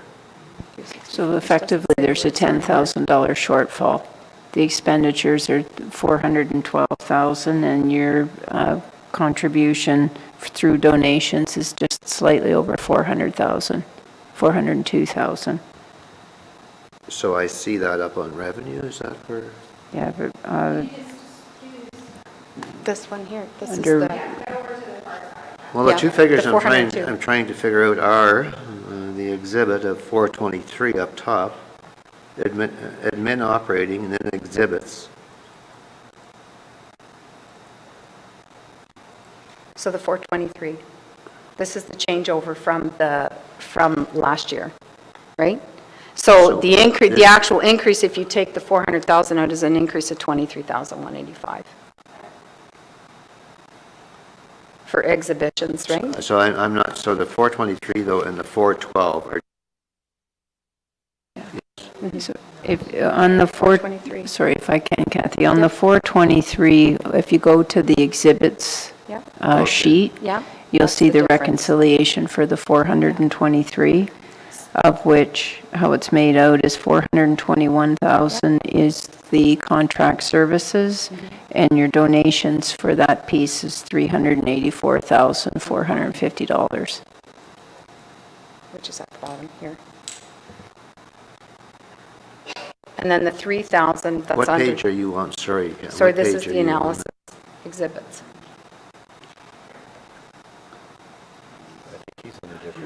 Yeah. Yeah, I don't know okay, what, it doesn't have a number 366, here. yeah, okay. The top part that you're reading, though, that says the 423. Yes. That's strictly just the expenditures. You have to look at The bottom part. to see the offsetting revenue. So the expenditures increase to 423, but if you go to the bottom of that same Page, right here. you see the offsetting revenues. So it's a combination of both those numbers to come to the increase. And there's numbers that in the, thanks Susan, in the in the revenue section, the 40,000, that's the partial transfer from reserve, as well as the other donations that are coming in as well. So there's a number, that those three numbers are all revenue, different revenue types. So the page you're talking on is what page? I don't know what page it is on here. The summary. This one. Yep, museum department sheet summary. Yeah. So that first section that you're looking at, Yes, the overall change in the right-hand column. yes. The first part, that's strictly expenditure, but it doesn't take into consideration the offsetting Revenue, okay. Yeah. revenues down at the bottom, and then the difference. So it's under donations then, right? Is that what you're? Yeah, under that section. Underline, it's line 44 on there. And so that's the 423, but the 412, what's that? The 412 that you saw on the other page? This one's No, still I'm here. on the same summary sheet here, under contract services. If I could just, I need help, like. I'm going to help you, Phil. Yeah, so the top sections there that total the 533,000 in gross expenditures is the difference in the various programs. If you scroll down just a little bit, then we're going to tell you in this next little section here, the expenditures by type. So that 533,000 is attributed to 55,000 in salaries and wages, the 412 in contract services. So the contracts- 412 is part of the 533. So we're just explaining to you. So it's part of that exhibit up top, is it? It's part of that, yes. That's the, under exhibits, the 423, the 412 will Is be there any part way of you can make that easier to follow? Yeah, I think it's just going to, You're telling me, appreciating the program. you're telling me I need more time. No, it's very good. That's what she's saying. I'm thinking it's good we got through almost all of them. Yeah, so that- No, But I no, think it was very clear in this one because it was such a large number, and the Kathy, I number was just a trying to similar figure number. the budgeting process, Well, I this have- new I did- process out here, yeah. These are the notes that I have too. So, I mean, I have, all of these link up to different areas within, like as you mentioned before, in the assist budget. So there is full description of them, but it is a little. So I think what is to understand is this summary sheet is three different pieces to it. So the top part where you get your total of $533,000, that's how much how much money we're going to spend more. But it doesn't take into consideration the revenues. Then the next line, the revenues that is attributed to the Yes. entire museum program is 7,000. So the net requirement is 85,000. That's the snapshot. Then we take you down in to give you a little bit more detail and say that 533,000 is a combination of 55,000 salaries, 2,400 staff related, 412, the big part, the contract services, the exhibits, and then then we provide you with the details by revenue. That 447,000. So where's the revenue coming from? Donation? Like where does that come from? It comes from a number of different sources, right? So if we talk about revenue in general, in its entire, like in each different program, it's going to come from a different area. So in operating admin, the revenue is going to come in through membership, admissions, student grants, those type of things in general, and that's under operating admin. So it's not federal, provincial, or our contribution? I guess it could be some hours. The 85,000 is. Yes, Overall. yes, overall. But in regards this to, one here, though, so in regards to the first, if you're talking specific to that $400,000, no, I'm looking at bringing 400,000 in to do the exhibit for 400,000. So there wouldn't be a cost to the county. Similar to the Rise of Community exhibit, I'm looking at taking money out of reserve, which was a donation reserve, and funding that totally out of that reserve account. But is it a grant? No. No, it would be through, I'm looking at 2 private businesses to fund that currently. Oh, okay. Well, I think I know the one. Yeah. So we're currently, and again, if we don't get the funding, we won't move forward on it at this point. You know, the gallery, we've been on a path of doing gallery redevelopment in the permanent galleries for the last, 3 years, 4 years. So that is an area that needs to be, for sure, determined and some focus put on that. And essentially, if the funding doesn't come through from that way, then we'll look for other sources of funding, and that could be grant funding as well. Yeah. So hopefully that, yeah, okay. You're welcome. Okay. Kelly, would you like to summarize? Okay.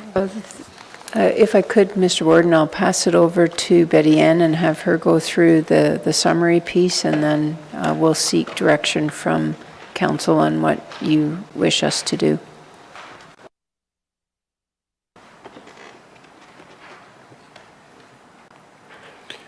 Page are you on? Yeah, for ease of this, I'm going to just stay on the PDF document to assist everyone.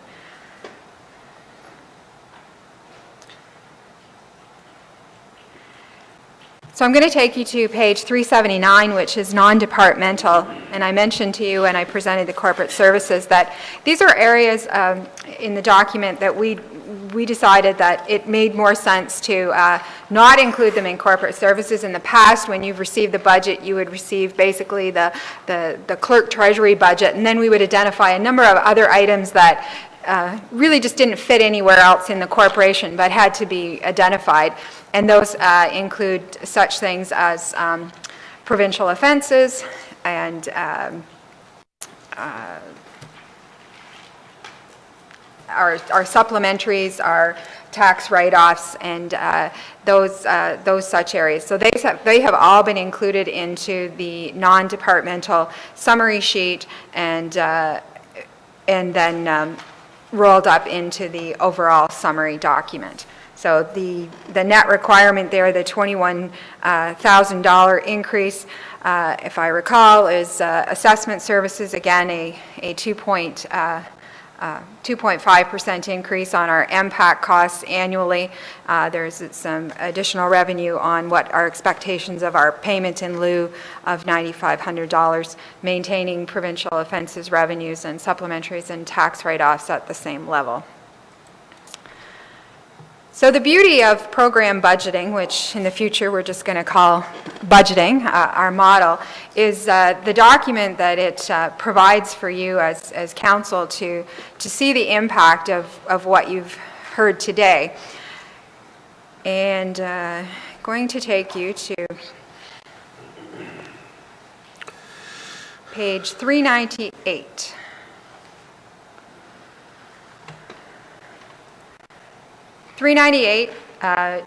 Is the summary of all of the departments. So we can see expenditure by program, and you can see the change over 2015 for expenditure related. So this document, and we seem to be using this terminology a bit as we've had some conversations with Kelly and others, is a very powerful tool. So in the past, and what you also saw on the analysis sheet, which you will see at the bottom of this document, what the net requirement is. So we have expenditures, we have revenue.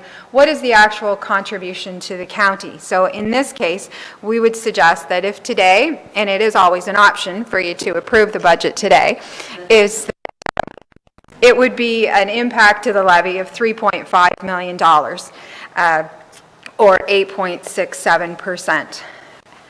What it tells you is that what is the overall gross expenditures? So what is the change over 2015?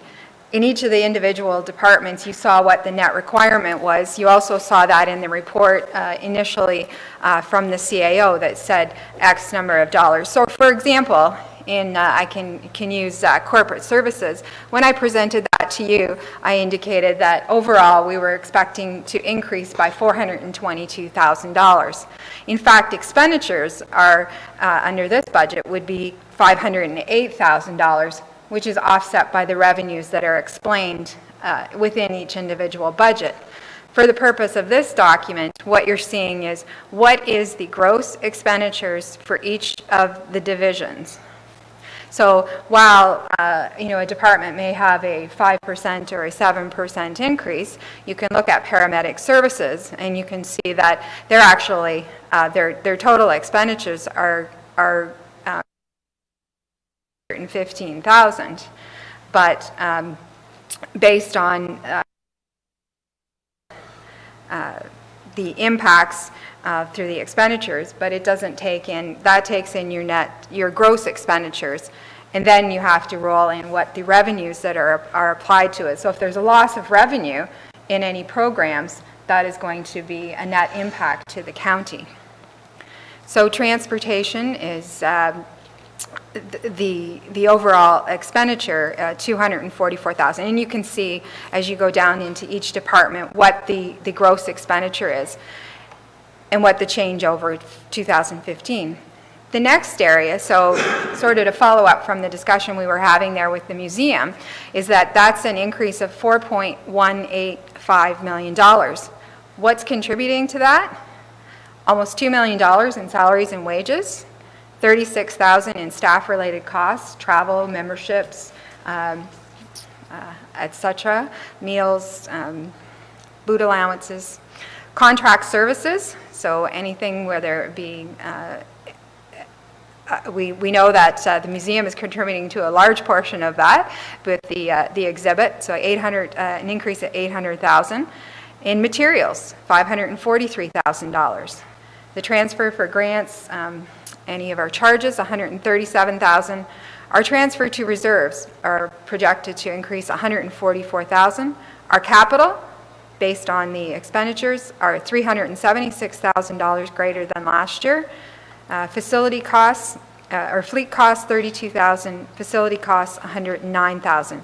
And that's what makes up that $4.1 million. Now, the $600,000 additional revenue that is applied to it is made up of $275,000 from federal grants, $743 provincial, $163 from other municipal.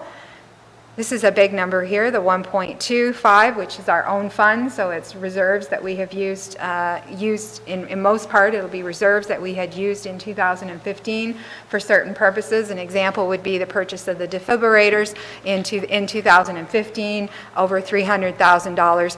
That neither that expenditure, but that revenue is not being brought in for 2016. Donations, an increase of, fees and services, $349,000, the donations of $400,000, and then a loss of revenue of $17,000. So that's the total revenue, increase in the total revenue, or the change in the total revenue is $682,000 applied to that additional expenditure to leave a net requirement to the levy of 3.5 or 8.67%. And then this also pulls in the full-time equivalents from all of the departments as well, and which reflects the CAO's report that you saw.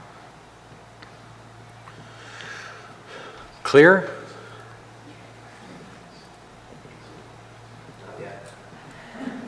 So if I could just maybe take you back to the CAO's report. Just, I have one question. The user fees and revenues, it zeros all the way along there. It would be if we were increasing a fee or a service within one of the departments, if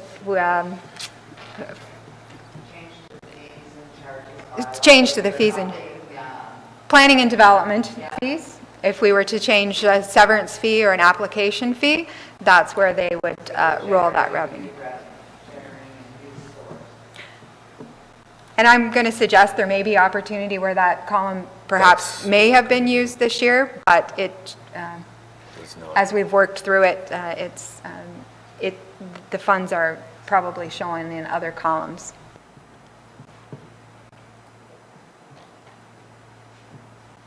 So I just wanted to bring you back to the CAO's report, just outlining the overall increases and the FTE changes in that 8.6, and then I would refer to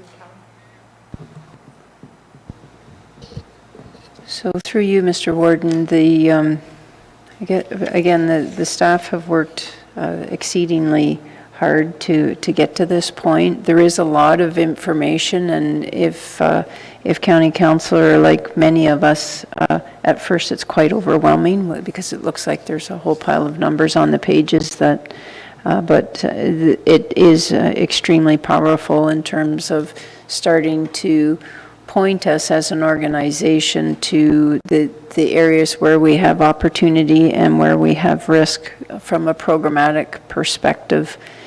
The first pass, we as a staff were pretty confident that there wouldn't be a big rush to have a mover and seconder for approving this, but we would seek your direction on where you would like us to focus to return on the 22nd of October. Okay, thank you, Kelly. I will committee for input. Anne? I just had one question with the requirements for asset management and how I'm not clear on how it impacts the county budget. At our municipal level, we keep hearing, we've got a gap of this and we should be putting in, say, just strictly based on taxes, a certain percentage each year, like ideally 3% each year. Yeah, just to put towards our reserves for asset management. And then I know in the past you have put to each department, you're going to replace your, say, your ambulance, or you kind of do it that way. Does that impact as much at the county level as it does at the lower tier, do you feel? Absolutely, I can speak to that. In our first asset management plan, you may recall that it only included our social housing, our bridges and roads. So we are in the process of moving that to include all of our assets. On an annual basis, our amortization is just under $10 million, but that's an amortization that's based on historical costs, not on replacement costs. So it's recognizably significant less than if we were amortizing on replacement costs. So this current budget here would show that our capital expenditures that we would hope to adopt would be in the $16 million, but I would offer that that's significantly, if we were to suggest that we were going to base it on our amortization, we're meeting that requirement. But because the amortization is based on historical costs, it is significantly underestimated. So what we hope to be able to do as part of our business plan is to be able to move forward with that capital asset plan, to be able to deliver that to you midway through 2016 based on our year-end 2015 information, to be able to develop the 2017 capital budgets and beyond. And I look to our county engineer who has used the documents that we've had quite successfully to be able to to present what some of those needs are. And as of the last several months, we've been working very closely with the social housing staff to use the conditioning assessment and to get that document to a place where it is extremely valuable to them as well. And you actually, as a counselor, are going to see in that probably at the next meeting a new information regarding to our amortization policies and our tangible capital asset policies. So we have, we don't present based on amortization. We would be sitting here saying, well, our amortization annually is $9 million, and we know that that would create such a large gap when we're looking at that we're already budgeting for capital and not catching up at in the $16 million range. So this budget, just so I'm kind of half clear, it is more reflective of the historical costs of amortization. This budget is reflective of our needs, but is also reflective that council is not likely have an appetite for what it would take to, particularly with our social housing and our highway stock. So if we were to budget, this does not budget based on our historical needs. If it based on our historical costs, our amortization of about $9.5 million a year, we would be falling behind significantly. Okay. Milt? Betty Ann, on the summary sheet, 398, I'm picking on Doug. And just for an example, it's showing a net change over the 2015 budget of -115. And yet I go to Doug's summary sheet with his budget, and it shows 371,000. Are you looking at just Doug's expenditures? Because again, that top part is just in reference to the expenditures. So page 309. So I look at 309. And gross expenditure is a reduction of 115,000, but he has a loss in revenue of almost 500,000. So where's that? Down. Yeah. But I can't tell what it's connected to, like that provincial, or can I? So it would appear that his is, and I don't want to take your glory here, Doug. From reviewing this document here, it tells me down why is the revenues changing. So the revenue here in transfer from reserves, from our own funds, in 2014, 2015, we had budgeted to bring 439,000 from reserves to offset expenditures in the EMS budget. So what page are you on there? 309. 309.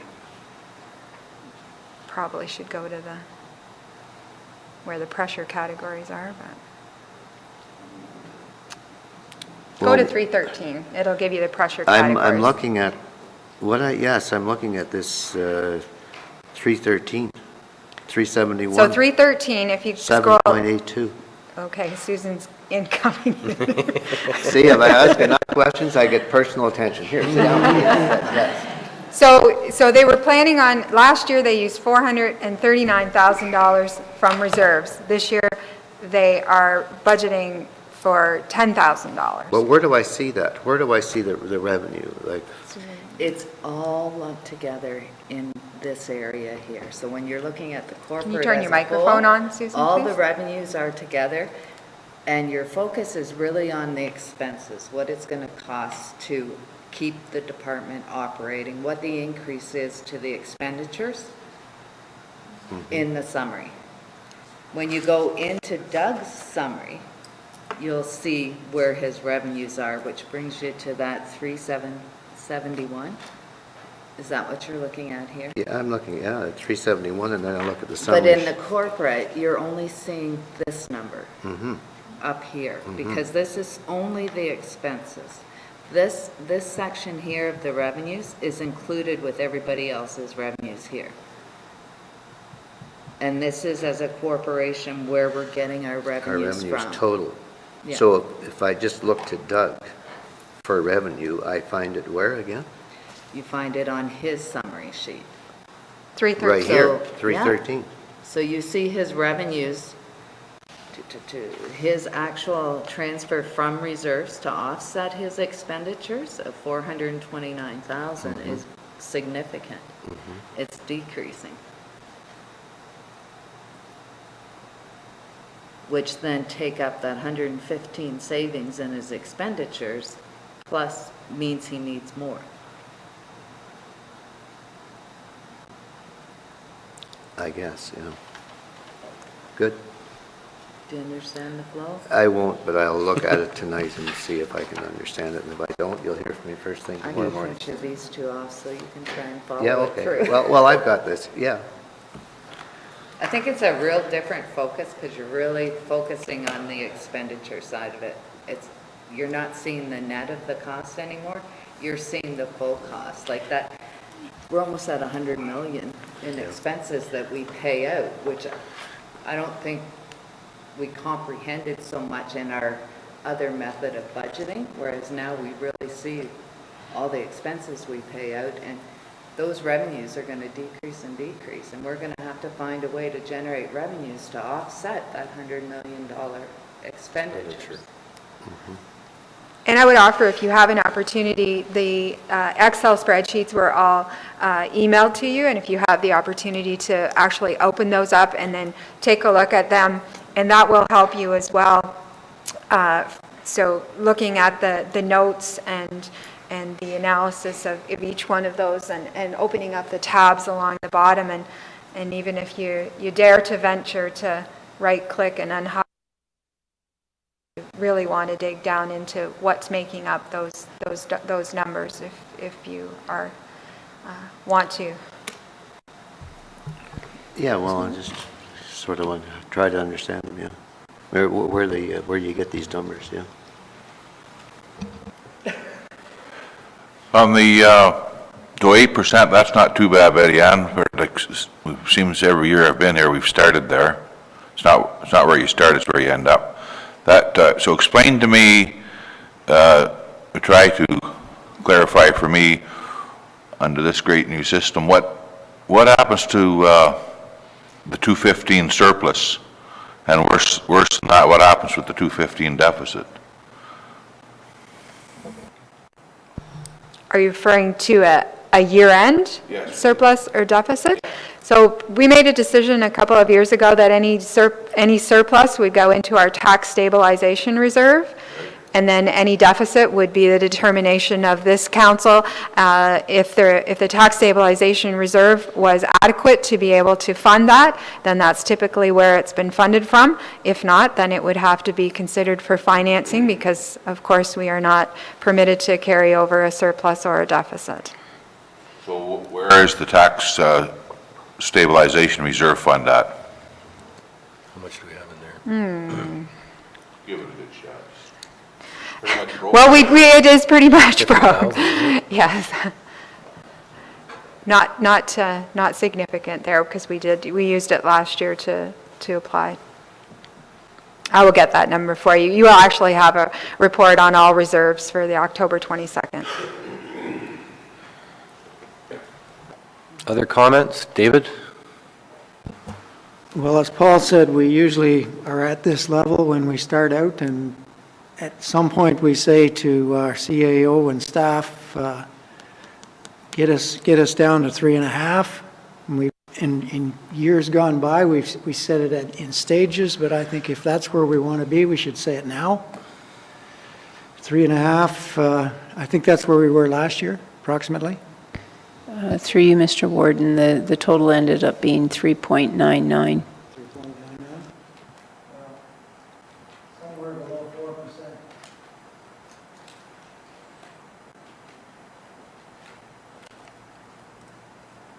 Mike, did you have something?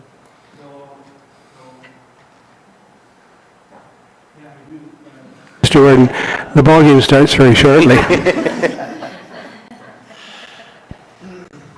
Through you, Mr. Warden, with having a target of a little less than 4%, what we will do is we'll reconvene at a staff level and basically come back on the 22nd with suggestions for adjustments to ultimately achieve that level.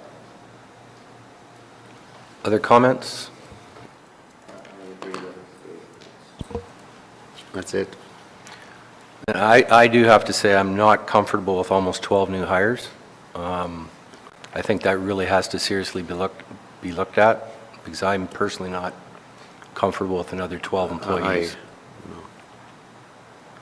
Because I know the comment was made earlier, our county has not grown that much, and we're adding more, and I would like to see if there's a way of finding internally in all of our organizations to fulfill some of these positions.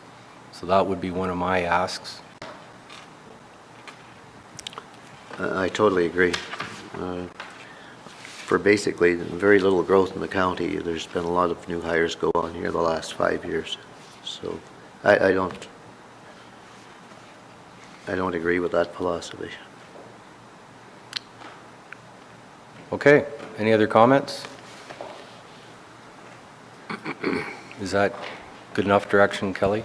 It is, and I would like to again recognize the directors and Betty Ann and her team in particular to get us to this point. And I know the document is a little bit difficult to navigate around as when you first get through it, but it is very powerful. And to the comment Susan made earlier, now you can see we are spending basically $100 million a year, and up until the development of this, it was very difficult to see what our expenditures are. So a great tribute to everybody around the table.